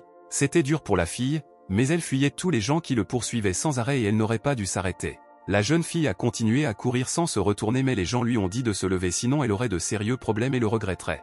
La jeune fille pensait qu'elle avait déjà réussi à s'échapper alors qu'elle courait sans s'arrêter pendant quelques minutes, mais une lumière vive a commencé à clignoter derrière elle. Et à ce moment précis, de nombreuses personnes sont apparues derrière elle et elles avaient de très mauvaises intentions et elles étaient toutes bien armées. Mais l'homme s'est approché d'elle et a décidé d'utiliser sa technique très violente et il y avait un crâne sur sa main et il a commencé à briller. L'homme se tenait derrière la jeune fille et balançait son bras de toutes ses forces et se préparait à la frapper avec son poing puissant. La fille s'est retournée et a pensé qu'elle n'aurait pas le temps d'échapper à son coup et c'était très grave et elle n'a pas eu le temps de s'échapper pendant ce temps. Et à ce moment précis, l'homme a porté un coup violent à la jeune fille et l'a immédiatement immobilisée et elle a souffert énormément à cause d'une technique aussi violente. La fille est tombée au sol et l'homme a dit que tous ceux qui rencontraient cette épée étaient déjà morts et qu'il verrait si elle s'enfuirait maintenant. L'homme a demandé à son frère pourquoi tout compliquer autant et lui a proposé de l'attraper et de l'envoyer chez les autres frères pour qu'ils puissent aussi s'amuser. L'homme a dit qu'il devrait faire attention car elle a utilisé si effrontément une épée magique pour tuer son frère et est maintenant punie. La jeune fille s'est allongée par terre et a fait semblant d'avoir perdu connaissance, mais elle a écouté tous les mots dont ces gens parlaient devant elle. Et à la même seconde, la jeune fille a sauté vers ces hommes et elle a rapidement sorti son épée et a décidé de donner une sérieuse rebuffade aux hommes. La jeune fille se tenait devant ces gens sans crainte et des vagues bleues commençaient à sortir de son épée et elle pensait que maintenant ces gens allaient le regretter. L'homme a dit que cela ne pouvait pas être le cas et elle a de nouveau récupéré le pouvoir de l'épée magique et a ordonné au reste des gens d'agir plus rapidement. L'homme à la hache a décidé d'exécuter l'ordre de son frère et a sauté vers cette fille et a voulu la punir d'avoir été si impudent envers eux. La fille s'est mise en colère et ses yeux se sont remplis de sang et elle a réalisé que si elle n'en finissait pas maintenant, il n'y aurait peut-être pas d'autre chance. La fille a balancé son épée et a pensé qu'en vain cet homme avec une hache s'était approché d'elle et maintenant il regretterait d'être né. Et à ce moment précis, la jeune fille a porté un coup puissant de toutes ses forces, et cet homme avec une hache s'est défendu devant lui pour ne pas mourir. Cette nuit-là, la bataille entre dura longtemps et elle finit par réussir à s'en échapper pour se reposer après une bataille difficile. La fille expira et réalisa qu'elle avait trouvé un endroit sur lequel elle pouvait respirer pour se préparer à de nouvelles batailles. Mais la main de la jeune fille lui faisait très mal et elle pensait que maintenant elle ressentait pleinement les conséquences de ce combat où c'était très difficile pour elle. La jeune fille s'est assise près d'un arbre et a dit que la dernière goutte de son énergie spirituelle avait été prise par une épée magique et qu'elle n'avait plus de force. La jeune fille pensait que l'effet de l'épée était incroyable, mais en même temps, elle prenait beaucoup d'énergie à son maître et à son combattant. La fille a regardé de côté et a dit au maître qu'elle faisait de son mieux et qu'elle faisait tout ce qui était en son pouvoir et même un peu plus. La fille a pleuré et a dit à son maître qu'elle ne voulait vraiment pas faire ça, mais il y a des moments tellement tristes dans la vie. La jeune fille a pleuré sans arrêt et a commencé à penser à ceux qui l'avaient sauvée et elle était reconnaissante envers ces personnes pour leur aide dans les moments difficiles. Et à cette même seconde, des sons ont commencé à se faire entendre à côté de la fille et c'était comme si quelqu'un s'approchait d'elle dans cette sombre forêt. Et après quelques minutes, un homme est apparu devant elle, mais elle ne voulait pas du tout faire attention à lui et pensait juste à ses amis. La jeune fille était assise, inconsciente, et l'homme s'est approché d'elle et lui a dit que leur patriarche voulait qu'elle ne puisse s'échapper de là par aucun moyen. L'homme a remarqué qu'elle était assise inconsciente et a vu une épée magique et a pensé qu'elle l'avait laissée sans surveillance et que c'était sa chance. L'homme voulait prendre cette épée avec lui et l'attrapa, mais il ne pouvait pas la soulever et pensa que cette épée ne voulait pas lui appartenir. Mais soudain, des vagues rouges ont commencé à sortir de l'épée et elles ont blessé cet homme et ne lui ont pas permis de prendre cette épée magique. L'homme était sous le choc et ne pouvait pas trouver d'explication sur la façon dont il l'avait attaqué, même lorsque le propriétaire de l'épée était inconscient à côté de lui. Et après quelques heures de nuit dans cette forêt, c'est devenu très calme et toute poursuite de cette fille s'est arrêtée et le reste des gens a également disparu. La jeune fille a commencé à reprendre ses esprits et s'est demandé si pendant tout ce temps personne ne l'avait touchée et c'était très bon pour sa santé. Et puis la fille a remarqué le corps de cet homme devant elle et a pensé qu'elle avait perdu connaissance, mais où était l'expert qui l'a aidé alors? La jeune fille sortit son épée et se demanda si les autres avaient arrêté de la poursuivre et si elle pouvait maintenant s'enfuir sans se presser. Mais dès qu'elle a saisi l'épée, la jeune fille a commencé à entendre des voix étranges dans sa tête et a été surprise et ne savait pas comment l'expliquer. La fille a commencé à demander qui parlait parce qu'elle entendait clairement la voix et était sûre que quelqu'un était là mais se cachait bien d'elle. Et puis des vagues rouges ont commencé à briller de l'épée et la fille ne pouvait toujours pas comprendre ce qui se passait là-bas et ce qui n'allait pas avec cette épée. Les vagues ont commencé à briller plus fort et à la même seconde, un énorme œil est apparu de l'épée devant elle et a regardé droit vers cette fille devant lui. La jeune fille regarda cet œil mais ne comprit pas pourquoi il apparaissait là et comment il était lié à cette épée et elle ne savait pas de quoi il avait besoin. Et puis la fille s'est figée sur place et comme si elle était sous hypnose et a commencé à parler de l'âme, du sang et de la force, mais elle n'a pas pensé à ces mots. La jeune fille reprit ses esprits et pensa que c'était étrange et comment pouvait-elle dire ces mots sans réfléchir et il semble que l'épée y soit impliquée. Et à ce moment-là, des sons ont commencé à se faire entendre provenant de l'épée et il a dit qu'ils avaient détruit le clan de la fille et qu'ils devraient être punis pour cet acte. L'épée a dit à son propriétaire qu'ils avaient tué son maître et ne l'avaient pas épargné du tout lorsqu'ils avaient effrontément privé de la vie un homme innocent. L'épée a demandé à son propriétaire si elle voulait se venger de ceux qui étaient impliqués dans cela et s'occuper rapidement de ces personnes pour toujours. La jeune fille pleurait et elle se sentait très désolée pour son maître parce qu'elle l'aimait et le respectait beaucoup et ne voulait pas qu'il meure d'une telle mort. Et à ce moment précis, la fille a ressenti un pouvoir énorme et a dit que le maître ne méritait pas cela et elle était d'accord avec cette épée. La jeune fille a dit au clan Yao qu'elle voulait qu'ils paient pour toutes leurs atrocités et a déclaré qu'il regretterait bientôt cette décision. À cette époque, Zhang Ziling se promenait dans ces endroits et réalisa qu'il était déjà trop tard et qu'il aurait dû venir un peu plus tôt. Zhang Ziling a vu les corps de ces personnes et s'est rendu compte que la bataille semblait déjà terminée et qu'il ne pouvait rien faire ni les aider. Zhang Ziling s'est assis à côté du cadavre et s'est demandé qui aurait pu utiliser l'épée dévorante d'âmes pour achever ces gens. Zhang Ziling a vu l'amulette de cet homme et a vu qu'il était écrit qu'il appartenait au clan Yao. Mais de quel genre de clan inconnu s'agissait-il? Zhang Ziling a regardé leur insigne et a pensé qu'il n'avait jamais vu ou entendu parler d'un tel clan et qu'il ne savait même pas ce que faisait ce clan. Zhang Ziling s'est rendu compte qu'il n'y avait que des cadavres là-bas et il devait voir s'il y avait quelqu'un à proximité afin de trouver des informations. Zhang Ziling a commencé à se promener dans ces endroits et a vu que les vêtements de quelqu'un gisaient par terre là-bas et il a décidé de regarder cette chose de plus près. Zhang Ziling pensait vraiment que ces personnes à côté de lui avaient également quitté ce monde à cause de l'épée des âmes dévorantes, et il semble que ce soit une seule personne.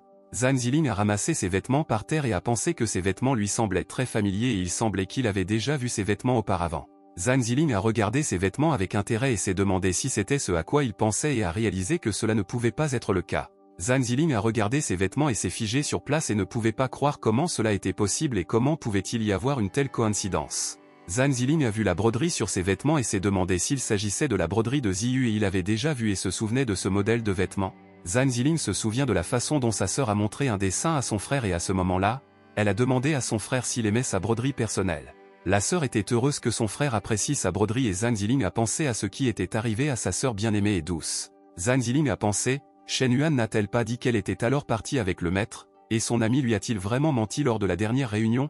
Zhang Ziling se demandait si Ziyu avait également participé à la bataille et si l'épée dévorante d'âmes représentait un grand danger pour le flux spirituel. Zhang Ziling pensait que c'était une arme maléfique et il s'est rendu compte qu'il devait trouver Ziyu, sinon quelque chose de mal pourrait lui arriver. Après cela, Zhang Ziling est retourné à la maison de vente aux enchères et à ce moment-là, le moine était assis sur le canapé et souffrait après avoir interagi avec la foule. Shen Yuan s'est approché de son ami et lui a demandé s'il avait trouvé la sœur de Ziyu et lui a demandé comment elle se sentait et si elle allait bien à ce moment-là. Zhang Ziling s'est approché du moine et lui a dit qu'il avait trouvé cette carte sur le terrain et a demandé au maître s'il savait quelque chose sur ce clan. Le maître fut surpris et dit que c'était une carte du clan Yao et demanda à Zhang si la disparition de sa sœur était liée à ce clan Yao. Le maître a dit que malheureusement leur clan ne se soucie pas du tout des lois et de l'honneur et qu'ils sont célèbres pour leur meurtre et leur vol de trésors. Zhang Ziling a commencé à secouer le maître et a demandé où étaient les gens de ce gang et le maître a demandé à l'élève d'attendre juste une minute. Le maître a dit à l'étudiant Zhang que leur base était située dans les contreforts de Mochan sur la route de d'avant quelque part dans la région de Shandong et c'était tout.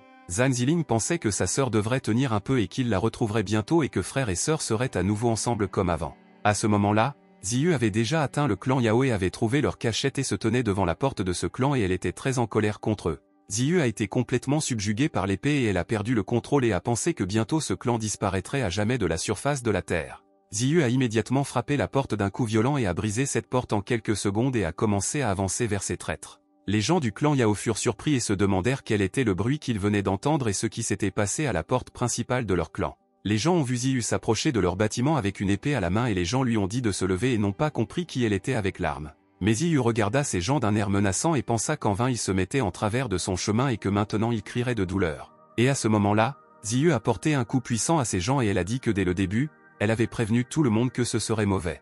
Les gens du clan qui se trouvaient dans le bâtiment principal ont entendu ces bruits dans la cour et ont pensé qu'il y avait maintenant un intrus. Les gens du clan ont appelé tous leurs soldats là-bas et leur ont ordonné de s'y rendre rapidement pour se débarrasser de l'arrogant qui était arrivé là-bas. Les gens sont sortis dans la cour et ont remarqué que quelqu'un avait déjà détruit de nombreux bâtiments et ont dit qu'ils avaient raison et qu'il s'agissait d'une attaque ennemie contre eux. Un homme du clan Yao a demandé à tout son peuple de se préparer à se défendre et a déclaré qu'il avait vu leurs dangereux ennemis venir vers eux. Et à ce moment précis, Ziyu est apparue devant les combattants et ses yeux brillaient en rouge et elle avait un seul objectif, détruire tout le monde là-bas. Un combattant du clan Yao a déclaré que l'ennemi était apparu et était maintenant dans son champ de vision et a ordonné à tout le monde de l'attaquer et de se débarrasser d'elle. Tous les combattants du clan Yao ont commencé à fuir vers Ziyu et voulaient détruire l'ennemi le plus rapidement possible et protéger leur clan d'un tel rival. Ziyu n'avait pas du tout peur de ses combattants et elle agita son épée et pensa que ces gens semblaient sous-estimer ses compétences et son pouvoir. Et quand Ziyu a balancé son épée, elle est devenue longue et a commencé à passer à côté des combattants parce que sa cible était une autre personne. Et à ce moment précis, l'épée s'est enfoncée dans cet homme du clan Yao qui donnait des ordres à tout le monde et se tenait derrière tous ses combattants pour se défendre. Les soldats ont été choqués et ont déclaré que leur vice-capitaine était très grièvement blessé et qu'ils ne comprenaient pas comment l'ennemi avait pu le faire sortir de là. Le combattant a demandé à tous ces gens de venir vers lui et a dit qu'ils allaient maintenant venger leur vice-capitaine et qu'elle obtiendrait ce qu'elle méritait. De puissants combattants du clan Yao ont commencé à utiliser la technique de l'herbe à puce et voulaient punir l'ennemi pour leur fidèle vice-capitaine. Les combattants ont commencé à lier Ziyu avec cette herbe à puce et ils ont pensé que le réseau de blocs qu'ils mettraient en place devrait cesser. Ziyu a regardé comment les combattants l'avaient attaché et elle, sans rien faire, les regardait simplement en silence et semblait attendre quelque chose à ce moment-là. Et après quelques secondes, les gens du clan Yao ont complètement ligoté l'ennemi et ont pensé que le danger avait été stoppé et qu'il serait vaincu. Et puis le chef de ces combattants a commencé à utiliser la technique du tonnerre céleste et il a accumulé une énorme balle dans sa main et a voulu protéger son clan Yao. Et à ce moment-là, le chef des combattants a dirigé des tirs de terre vers l'ennemi lié et a pensé que cela suffirait à l'achever. Mais Ziyu n'était plus là et elle courait déjà derrière le dos de la tête des combattants du clan Yao et il réalisa qu'elle était bien plus forte qu'il ne le pensait. Le reste des combattants du clan se figèrent également de surprise et ne comprirent pas comment cela était possible car ils attachèrent très étroitement leur ennemi. Et à ce moment précis, Ziyu s'est rapidement occupé des principaux combattants du clan et leur a pris la vie, et ils ne pouvaient rien lui faire en réponse. Et quand les combattants du clan Yao ont perdu leur commandant, Ziyu a commencé à briser très facilement tous les autres combattants et n'a pas voulu hésiter. Ziyu était si rapide qu'elle a sauté par-dessus la tête de ses combattants et en réponse, ils ne pouvaient même pas voir la trajectoire du mouvement. Ziyu a sauté haut et tous les membres du clan Yao se sont figés sur place et ont déjà réalisé qu'il semble qu'ils soient maintenant condamnés et que rien ne les sauvera d'elle. Ziyu a balancé et a porté un coup puissant avec son épée et elle s'est vengée de ces gens pour leur trahison impudente et pour le maître. À cette époque, à l'intérieur du bâtiment du clan Yao, dans la pièce où se déroulaient toutes sortes d'expériences, il y avait un homme, et maintenant il y menait ses expériences. Un scientifique travaillait avec le corps d'un monstre et il pensait qu'il créait quelque chose dont personne n'aurait pu imaginer qu'un tel monstre puisse exister. Le médecin a entendu un bruit à l'extérieur du bâtiment et s'est demandé ce qui se passait là-bas et les combattants du clan ne pouvaient-ils pas y faire face. Et puis un gars a couru vers lui et a dit à frère Yao que le clan était en danger et que cette invasion et les étudiants avaient été grièvement blessés. Le docteur Yao a demandé à son homme comment allaient les capitaines et il a dit qu'ils étaient tous morts et que l'ennemi s'en est occupé rapidement. Yao a dit que tout était clair pour lui et qu'il ne s'entraînait pas vraiment et osait mourir face à l'ennemi comme des combattants et des guerriers sans valeur. Yao a dit à l'homme qu'heureusement, il étirait ses muscles et que ses expériences dans ses mains pourraient aussi devenir une surprise pour ses ennemis. Zhang Ziling se promenait autour des lieux à ce moment-là et elle a dit qu'après 400 mètres, il devrait tourner à droite dans ce métro. Zhang Ziling a sauté du toit de l'immeuble et a atterri sur le toit de la voiture et il s'est préparé à partir pour retrouver rapidement sa sœur. Et dès que Zhang Ziling a atterri sur le toit de la voiture, une voix dans le navigateur lui a demandé d'attacher ses ceintures de sécurité dans la voiture pour se protéger. Zhang Ziling pensait que ce système de navigation était très précis, mais il était si bavard qu'il ne pouvait pas rassembler ses pensées au même endroit. À cette époque, Ziyu avait déjà affronté tous les combattants du clan Yao et il ne pouvait rien faire contre son épée magique maléfique. Ziyu a tout brisé et s'est dirigé vers le bâtiment principal pour s'occuper de toutes les têtes qui étaient assises dans des endroits chauds. Mais il y avait une caméra de surveillance sur le toit du bâtiment principal du clan Yao et le chef savait déjà que Ziyu avait décidé d'aller le retrouver. Mais Ziyu n'a pas remarqué cette caméra et les gens du clan Yao ont trouvé ça génial et elle ne savait pas qu'il la regardait maintenant. Yao a regardé Ziyu à travers le moniteur et a dit à son homme qu'il allait maintenant publier son échantillon expérimental et que tout était prêt. À en juger par la légende, frère Yao vit depuis plus de 100 ans et peut faire revivre des cadavres en utilisant sa technique vaudou. Le gars pensait que récemment il avait entendu dire que les aînés étaient allés encore plus loin et avaient commencé à les associer aux animaux et c'était intéressant. L'homme du clan Yao pensait avoir enfin reçu cet honneur de voir cela et l'homme appuya immédiatement sur le levier sur ordre de son patron. Et à ce moment précis, devant Ziyu, quelqu'un a brisé le mur du bâtiment où elle se dirigeait et elle a regardé là et a pensé à quelle surprise c'était. Et à ce moment-là, de nombreux monstres sont apparus devant elle et ils ont tous commencé à s'approcher de Ziyu avec l'intention de l'achever pour toujours. Ziyu n'avait pas du tout peur même de ces terribles monstres et se tenait fermement sur ses pieds, et quand ils s'approchaient d'elle, elle agita son épée.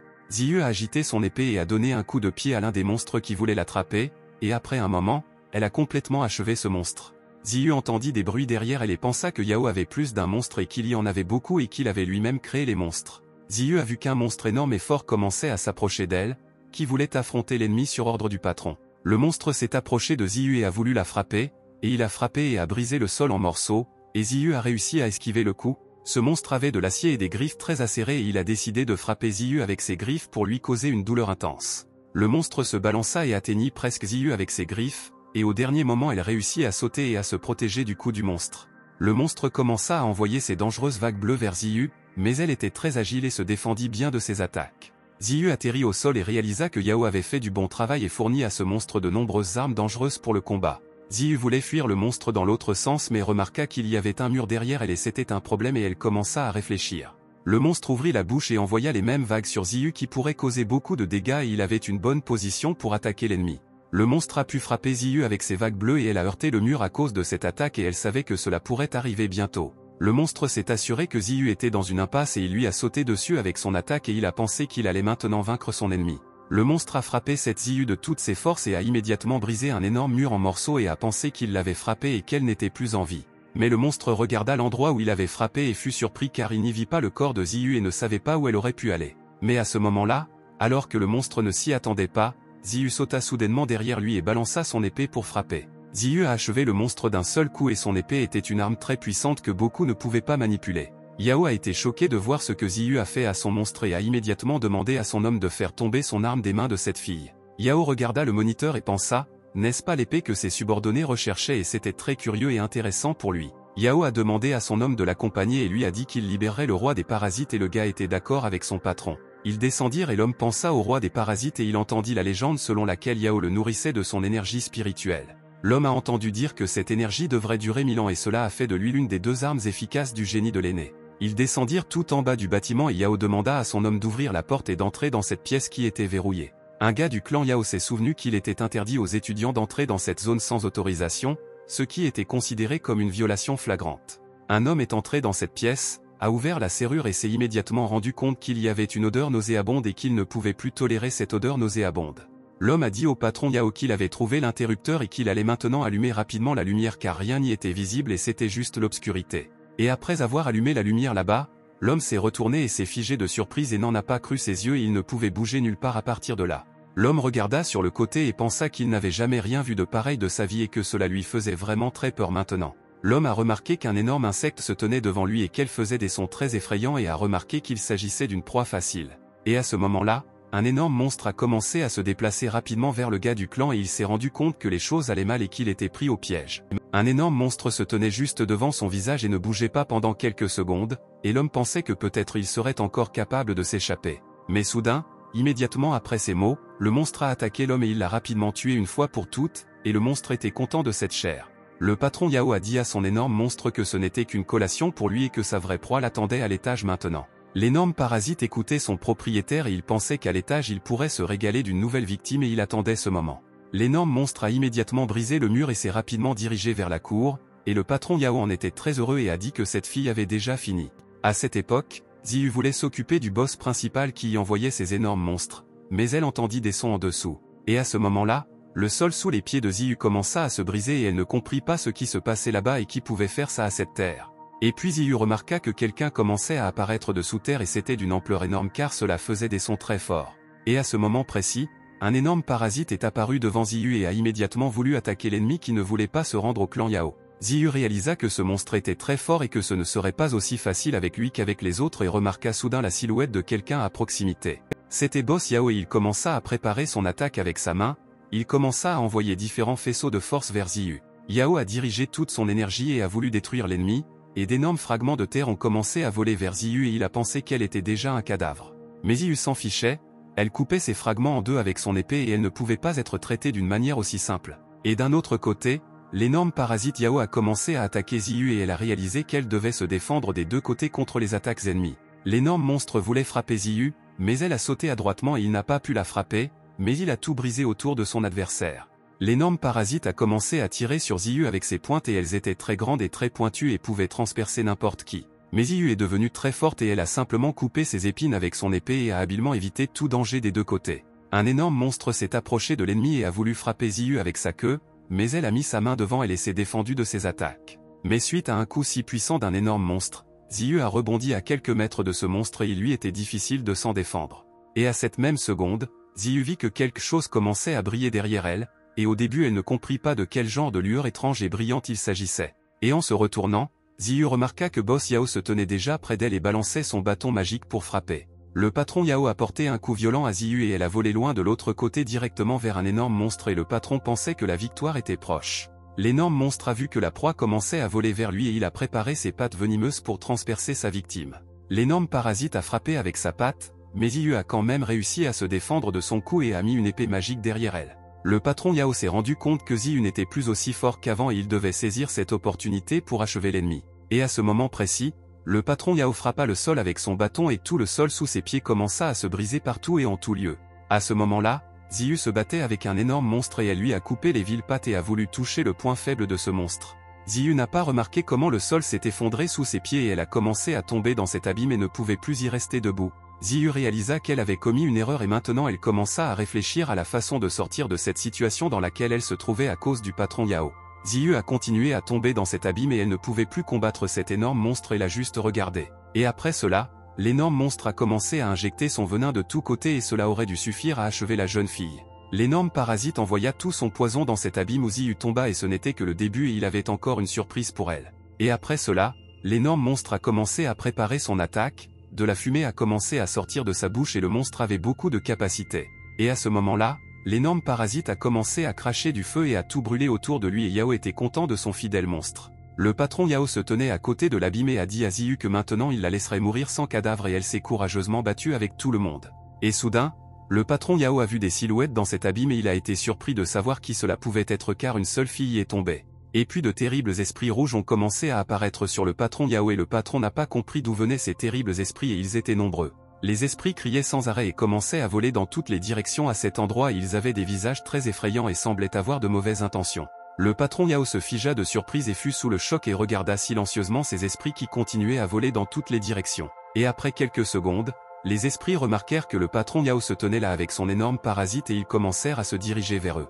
Les esprits rouges voulaient attraper un énorme monstre et le parasite ne pouvait rien leur faire et était impuissant face à ces créatures inanimées. De terribles esprits rouges ont commencé à diriger leurs rayons vers Boss Yao et il a commencé à s'enfuir pour se cacher de ces étranges esprits. Le patron Yao remarqua que ces esprits rouges ne le touchaient pas et le dépassa et se dirigea vers attaquer son énorme parasite bien-aimé. Des esprits rouges entouraient l'énorme monstre de tous côtés et le monstre avait l'air très pitoyable et le patron ne pouvait rien y faire non plus. Les esprits rouges ont commencé à mordre l'énorme monstre et le patron Yao a été choqué et a pensé à ce que c'était qu'il ne pouvait pas expliquer. Le patron Yao se demandait si c'était le pouvoir de l'épée magique de cette fille qui était tombée dans l'abîme et ils n'ont jamais cessé de flotter dans les airs.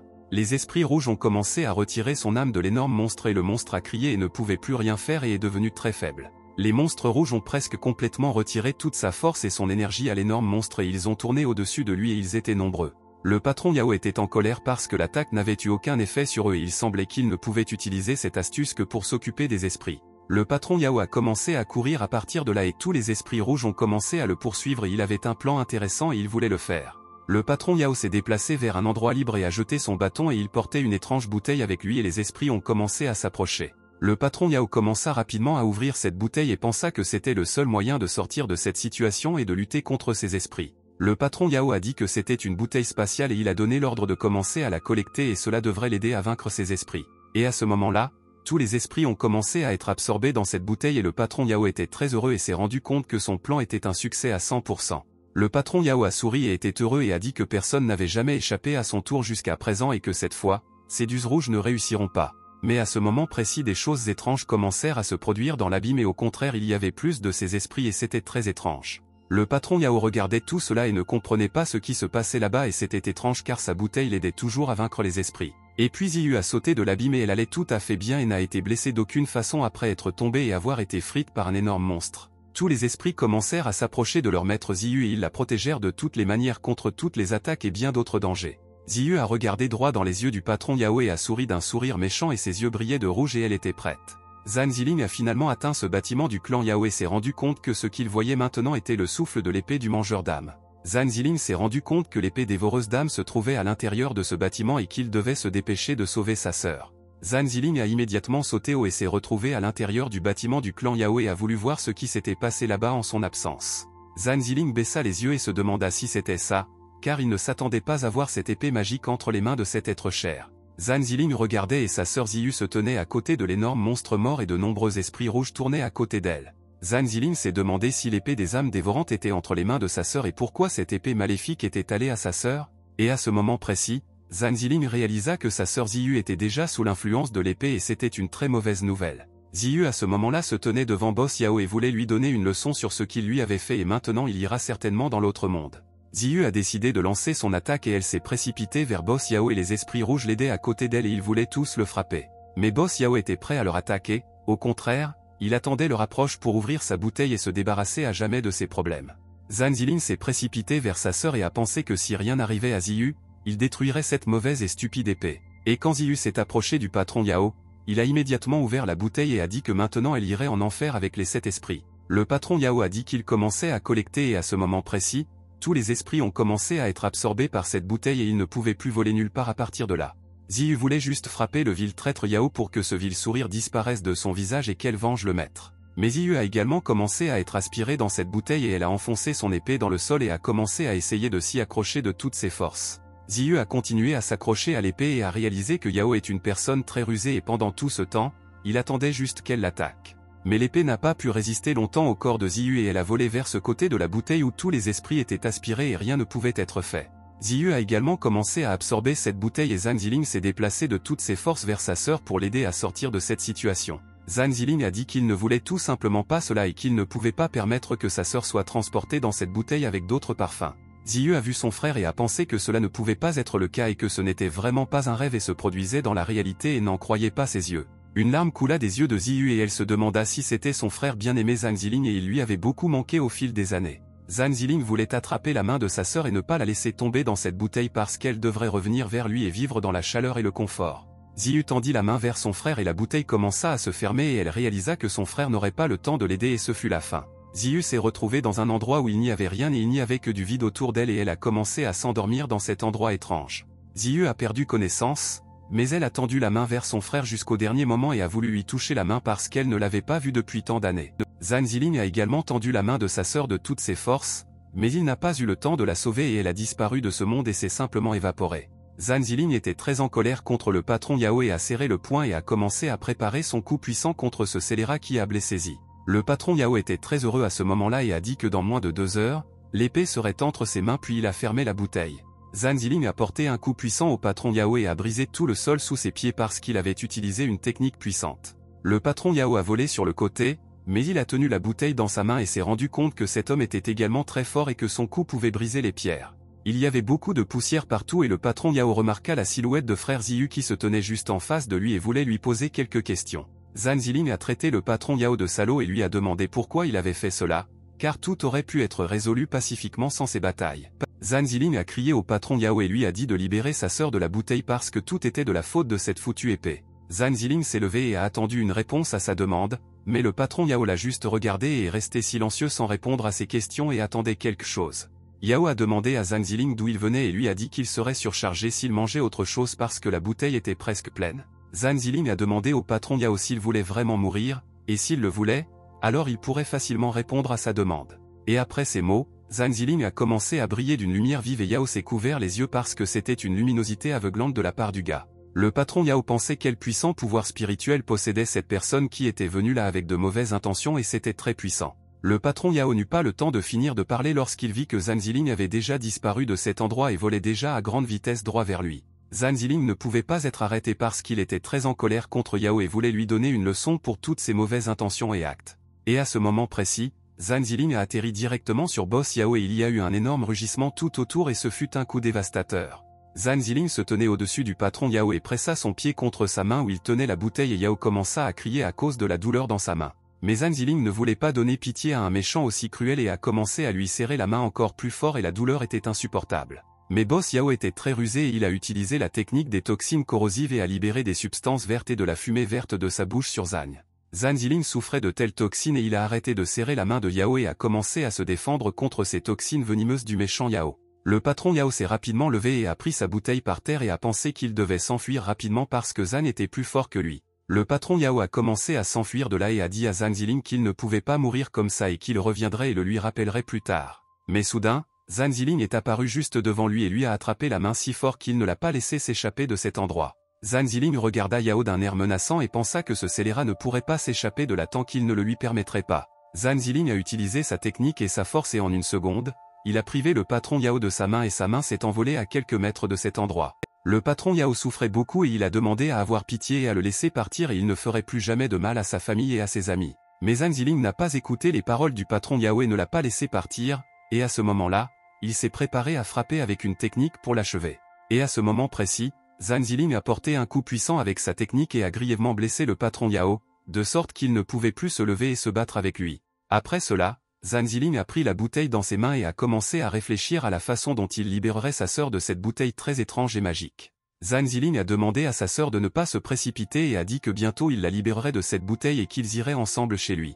Zhang Ziling ne pouvait pas ouvrir cette bouteille et se demandait pourquoi elle ne s'ouvrait pas et comment cela était possible et est-ce vraiment magique? Le patron Yao a ri des paroles de Zhang Ziling et a dit, est-ce qu'il lui pose vraiment des questions à ce sujet et ne sait pas comment ouvrir l'ancienne bouteille? Le patron Yao a dit qu'il s'agissait d'une bouteille spirituelle et que Zhang ne l'ouvrirait jamais et que dans 2 heures, le corps de sa sœur disparaîtrait complètement pour toujours. Zhang Ziling a donné un coup de pied au patron Yao et lui a dit de parler de la façon d'ouvrir cette bouteille, sinon il souffrirait beaucoup et mourrait. Mais Zhang Ziling a regardé Boss Yao et s'est rendu compte qu'il était déjà mort et n'a donc pas répondu à ses questions et il ne pouvait pas trouver les réponses maintenant. Zhang Ziling a regardé le patron mort Yao et a pensé que c'était mauvais et qu'il ne savait pas comment libérer sa sœur de la bouteille et la sauver. Zhang Ziling s'est mis en colère contre cela et a commencé à toucher le sol de toutes ses forces et maintenant il avait un nouveau problème auquel il ne s'attendait pas. Zhang Ziling voulait ouvrir cette bouteille avec son propre pouvoir, mais il ne pouvait pas le faire et il a crié de rage et était tout simplement impuissant. Zhang Ziling ne croyait pas qu'il ne pourrait pas être ouvert même avec l'aide de sa base de cultivation millénaire et comment était-ce possible. Zhang Ziling ne savait pas quoi faire, mais il s'est ensuite rendu compte qu'il pouvait alors utiliser son esprit et que c'était aussi son arme puissante. Zhang Ziling a commencé à faire tourner le couvercle de la bouteille et maintenant il était capable d'ouvrir cette bouteille et c'était plus facile pour lui de le faire. Et à ce moment précis, Zhang Ziling a ouvert la bouteille et a libéré tout ce que Yao avait gardé dans cette bouteille pendant tout ce temps et en était heureux. Zhang Ziling a regardé la bouteille et s'est demandé pourquoi il n'avait pas vu sa sœur là-bas et où aurait-elle pu aller parce que Yao a dit qu'elle était là. Zhang Ziling pensait que cela était possible parce qu'il ne sentait pas la présence de l'épée là-bas et ne comprenait pas comment fonctionnait cette bouteille et où se trouvait Ziyu. Zhang Ziling était perplexe et se demandait où sa sœur avait fini, comment il pourrait la faire sortir et qui pourrait l'aider à résoudre ce problème. Zhang Ziling était en colère contre lui-même et pensait qu'il était responsable de tout cela et qu'il devait arriver tôt et il aurait sauvé sa sœur. Zhang Ziling a commencé à crier à pleine voix et à demander comment cela avait pu arriver et pourquoi cela était arrivé à sa chère sœur. À ce moment-là, une alarme fut annoncée dans la base de contrôle des dragons et ils remarquèrent que quelque chose de très intéressant s'était produit récemment. Les gens ont été choqués et ont dit qu'ils ne s'attendaient pas à ce qu'une telle chose puisse être découverte à un moment pareil, ce qui était très rare. Les gens disaient qu'un énorme bond en puissance spirituelle avait été découvert, mais de nature inconnue, et jusqu'à présent, il était très difficile d'en parler. Tous les gens n'en croyaient pas leurs yeux et regardaient le moniteur et pensaient qu'il s'agissait d'un énorme saut et qu'est-ce qui pourrait le provoquer maintenant. Mais ensuite, un homme est apparu devant eux et leur a demandé quelle était la situation actuelle et s'il devait intervenir dans ces affaires s'il continuait. Tout le monde regardait cet homme avec surprise et pensait qu'il n'y apparaîtrait pas, mais il semblait que l'affaire était sérieuse et il y est lui-même venu. La jeune fille a dit au capitaine Bellon qu'une énorme poussée de puissance spirituelle de nature inconnue avait été découverte dans la région orientale. La jeune fille a dit au capitaine Bellon que les satellites avaient été immédiatement utilisés pour filmer et que les photos étaient là en 10 secondes. Le capitaine Bellon se demandait si ce clan de démons leur avait encore causé des ennuis et il faisait toujours ça et était déjà très fatigué de lui. Et puis une image est apparue sur le moniteur et les gens ont rapporté que le signal était réapparu et qu'ils pouvaient voir ce qui se passait là-bas à ce moment-là. Pensa le capitaine Bellon, n'est-ce pas la direction du clan Yao et ordonna à la fille à côté de lui de contacter immédiatement Maître Yao maintenant. Bellon a demandé d'utiliser immédiatement les caméras, de gérer cette situation et d'envoyer une commande pour bloquer ce champ. Bellon a demandé au service technique de contacter la presse pour éviter les fuites d'informations et la panique parmi les gens. Le capitaine Bellon a demandé de l'informer immédiatement dès qu'ils auraient trouvé le suspect et les gens étaient d'accord avec leur capitaine. Le travailleur a dit à sa sœur qu'il s'était toujours demandé pourquoi le monde de la cultivation devait être caché aux mortels et quel était le problème. La sœur a traité l'ouvrier de débutant stupide et a dit que dans le monde de la cultivation, il existe de nombreux facteurs dangereux et difficiles pour tous. La jeune fille a dit que l'ouvrir à tout le monde conduirait au chaos à l'échelle mondiale et elle lui a donc demandé de ne pas y penser. Et après quelques minutes, la fille s'est approchée du capitaine Bellon et il a immédiatement demandé si quelque chose du clan Yao était apparu et il voulait tout savoir. La jeune fille a déclaré que le clan Yao avait déclaré qu'il n'en savait rien et qu'il menait sa propre enquête et avait demandé de ne pas intervenir. La jeune fille a dit que Maître Minglong avait demandé à Bellon de venir et il semble qu'il ait une prédiction et B a demandé de le tenir informé. À cette époque, L'homme était assis sur une chaise et regardait de nombreuses planètes du système solaire et admirait cette belle vue de l'espace. Et à ce moment précis, le capitaine Bellon s'est approché de lui et a dit à Maître Minglong qu'il venait d'être informé qu'il voulait le voir. Le capitaine Bellon a demandé à Minglong ce qu'il avait vu dans son rêve et si cela constituait une menace pour leur mission et lui a demandé d'en parler rapidement. Minglong a dit qu'il avait l'impression qu'une âme malade et perdue s'enfonçait de plus en plus profondément dans le vide éternel et c'était très triste. Minglong a dit au capitaine Bellon qu'une fois arrivé sur place, il ne pourrait plus jamais revenir et que c'était un gros problème. Et puis tout à coup, Minglong a dit qu'un nouveau démon arrivait et que cela ressemblait à une danse démoniaque et qu'ils devaient faire attention et qu'ils étaient dangereux. Minglong a estimé que c'était une énergie très maléfique et tout dans cette pièce est devenu brumeux et Minglong a arrêté de parler d'eux. Le capitaine Bellon a entendu parler des démons et a demandé à Minglong s'ils réapparaîtraient dans leur monde et s'ils devaient se préparer aux démons. Mais alors que le capitaine Bellon ne s'y attendait pas du tout, Minglong a dit que cet homme était un homme étrange et qu'il l'avait clairement vu. Le capitaine Bellon a été très surpris et a réfléchi à l'homme auquel Minglong faisait référence et peut-être qu'il s'était trompé, même s'il ne s'était jamais trompé. Et à ce moment-là, le téléphone du capitaine Bellon a sonné et il s'est rendu compte que son assistant l'appelait et il semblait qu'ils avaient des informations de là. La fille l'a appelé lors d'un appel vidéo et a dit au capitaine Bellon qu'ils avaient trouvé la raison du saut et qu'il pourrait être surpris par ce type. La jeune fille a montré à son capitaine une photo du coupable de ce saut et il y avait une photo de Zhang Ziling, mais il ne connaissait pas sa biographie. Minglong a demandé au capitaine Bellon d'amener cette personne là-bas, mais le capitaine a déclaré que l'identité de l'autre partie n'avait pas encore été établie. Ming a dit au capitaine Bellon qu'il avait le pressentiment que cette personne en particulier était liée à la prophétie et qu'il voulait le voir rapidement. Le capitaine Bellon a dit à Minglong qu'il vérifierait et qu'il lui donnerait bientôt des informations à ce sujet et a commencé à partir de là.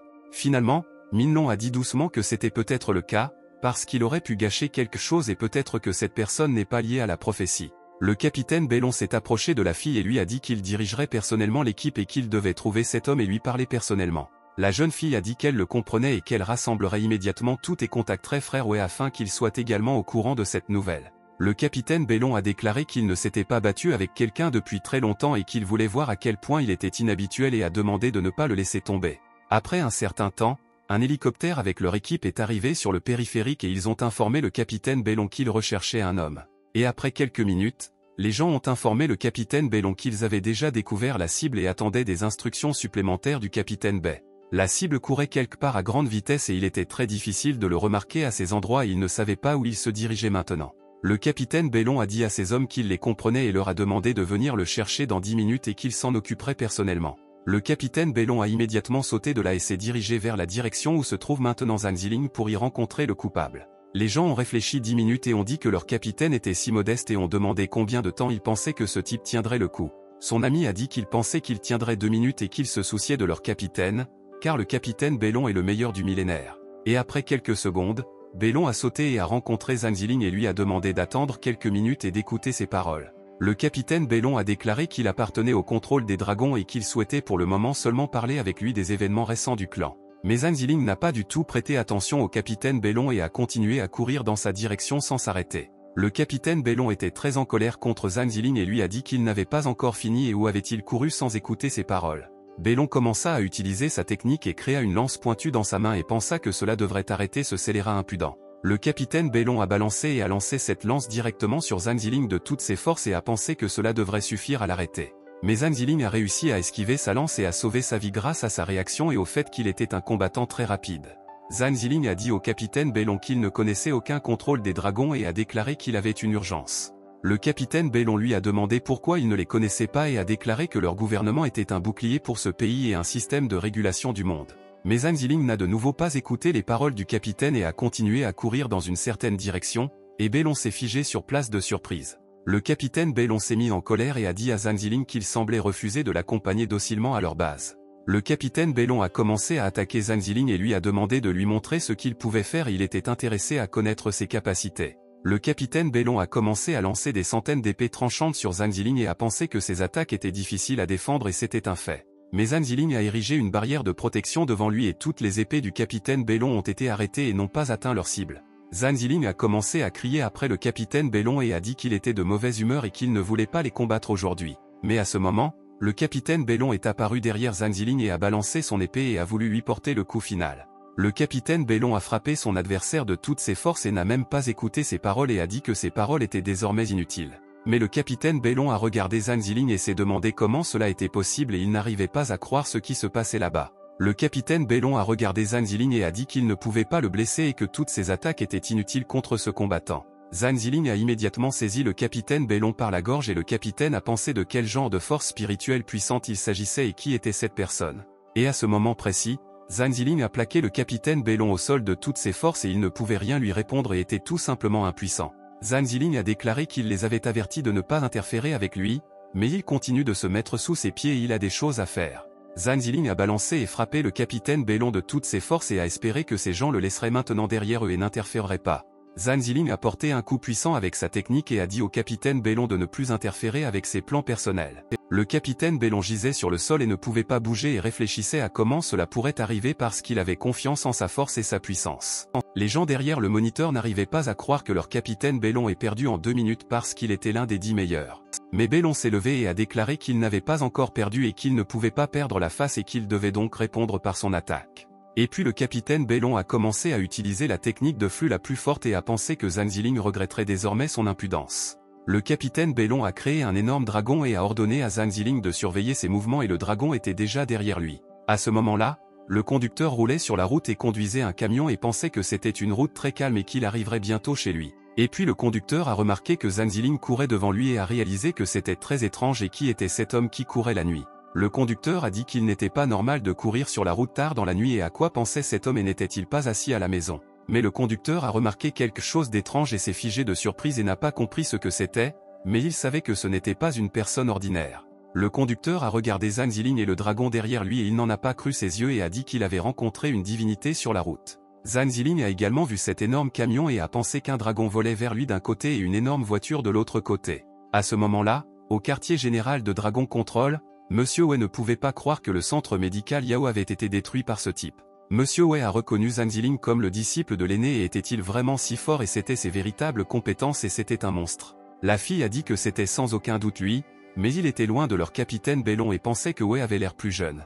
Wei ne savait pas que Zhang avait un tel talent et le centre médical de Yao était mauvais et sale et il est également membre de l'équipe de dragon de Jia Zhao. Wei avait besoin de tout repenser et il a demandé à la fille de trouver un moyen de régler la situation à Yaozong et il s'occuperait de lui. La jeune fille était d'accord avec Wei mais a dit que maintenant elle avait reçu de nouvelles informations et qu'en ouvrant le message, elle n'y croyait pas. La jeune fille a dit à Wei que c'était impossible et le capitaine Bellon a été vaincu par ce dangereux étranger qui s'est échappé de là. Wei a ordonné d'arrêter l'opération et de rappeler tout le monde, leur priorité est la sécurité du capitaine Bellon et il s'occupera lui-même de ce type. Et à ce moment-là, Bei a appelé quelqu'un au téléphone et lui a dit qu'il informait Bei Baotong et qu'ils y allaient maintenant. À ce moment-là, dans la salle Bei Baotong, Monsieur Wei était déjà rapidement arrivé à cet endroit et y attendait que Zhang Ziling et ses hommes parlent. Et les gens de Monsieur Wei ont remarqué que Zhang Ziling commençait à s'approcher derrière lui et qu'il courait à une vitesse très élevée et ne restait pas debout. L'homme a signalé cela à Monsieur Wei et a dit au patron que leur cible s'approchait déjà d'eux et qu'il courait à grande vitesse vers eux. Et puis Monsieur Wei est sorti de la voiture et s'est tenu devant Zhang Ziling et lui a demandé s'il pouvait avoir 1 minute de son temps et voulait lui dire quelque chose. Zhang Ziling s'est demandé si Monsieur Wei était l'homme qui avait acheté la pilule Ziyuan à la maison de vente aux enchères et que voulait-il de lui. Zhang Ziling voulait continuer son chemin et il ne voulait pas écouter les paroles de Monsieur Wei sur son état grave ou sur le fait qu'il avait besoin de se calmer. Monsieur Wei a demandé à Zhang Ziling s'il n'était pas intéressé à apprendre les secrets de la bouteille spatiale et s'il pouvait raconter beaucoup de faits. Zhang Ziling s'est immédiatement arrêté et s'est demandé si Monsieur Wei savait comment ouvrir cette bouteille et comment savait-il qu'il l'avait maintenant. Zhang Ziling s'est retourné et a demandé de manière menaçante au mortel Monsieur Wei de dire qu'il était au courant pour la bouteille, sinon cette vie serait sa dernière.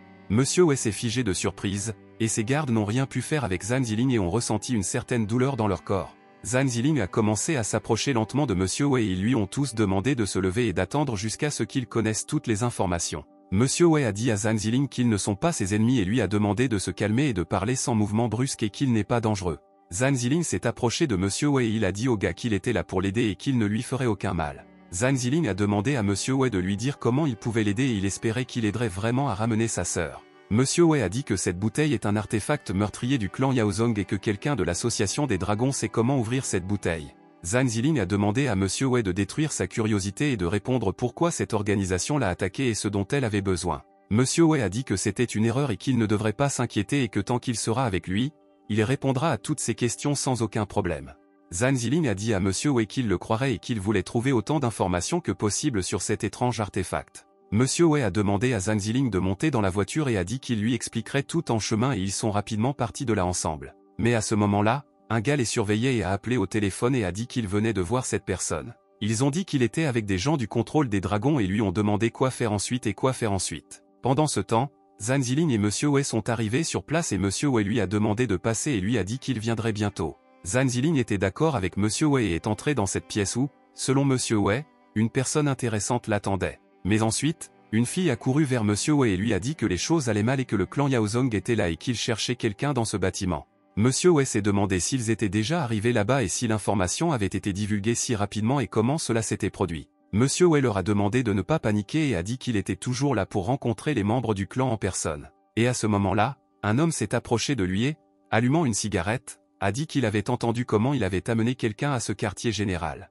Cet homme a demandé à Monsieur Wei de le leur donner et ils avaient des problèmes non résolus et ils voulaient le rencontrer. Monsieur Wei pensait qu'il s'agissait d'un vieux disciple de l'Alliance suprême et il est venu personnellement là-bas et c'était très mauvais pour eux. Monsieur Wei a dit à l'homme qu'il ne l'avait pas vu depuis longtemps et lui a demandé comment se portait l'Alliance suprême et quelles nouvelles. L'homme a dit que le centre médical fait partie de leur famille et que maintenant le frère de leur patron est mort et lui a dit de ramener ce salaud pour qu'il meure. Monsieur Wei a dit que les jeunes sont tellement impulsifs de nos jours et que selon la tradition, il faut d'abord s'asseoir et parler. L'homme a dit qu'il ne se souciait pas de ses traditions et voulait-il vraiment lui donner des ordres comme s'il était une sorte de ses soldats? L'homme a dit à Monsieur Wei que les temps avaient changé et lui a dit de rentrer chez lui et de jouer avec ses propres petits-enfants. Monsieur Wei a dit que c'était très arrogant et qu'il allait maintenant amener ce jeune homme impudent à respecter ses aînés. L'homme a dit qu'il voulait voir de quel genre de châtiment il parlait et il voulait savoir comment il voulait le vaincre maintenant. L'homme a dit que le seul qui pouvait l'arrêter était le capitaine Bellon, mais maintenant il était complètement inconscient. L'homme a commencé à s'approcher de Monsieur Wei et lui a dit que maintenant il sentirait à quel point les jeunes artistes martiaux sont forts.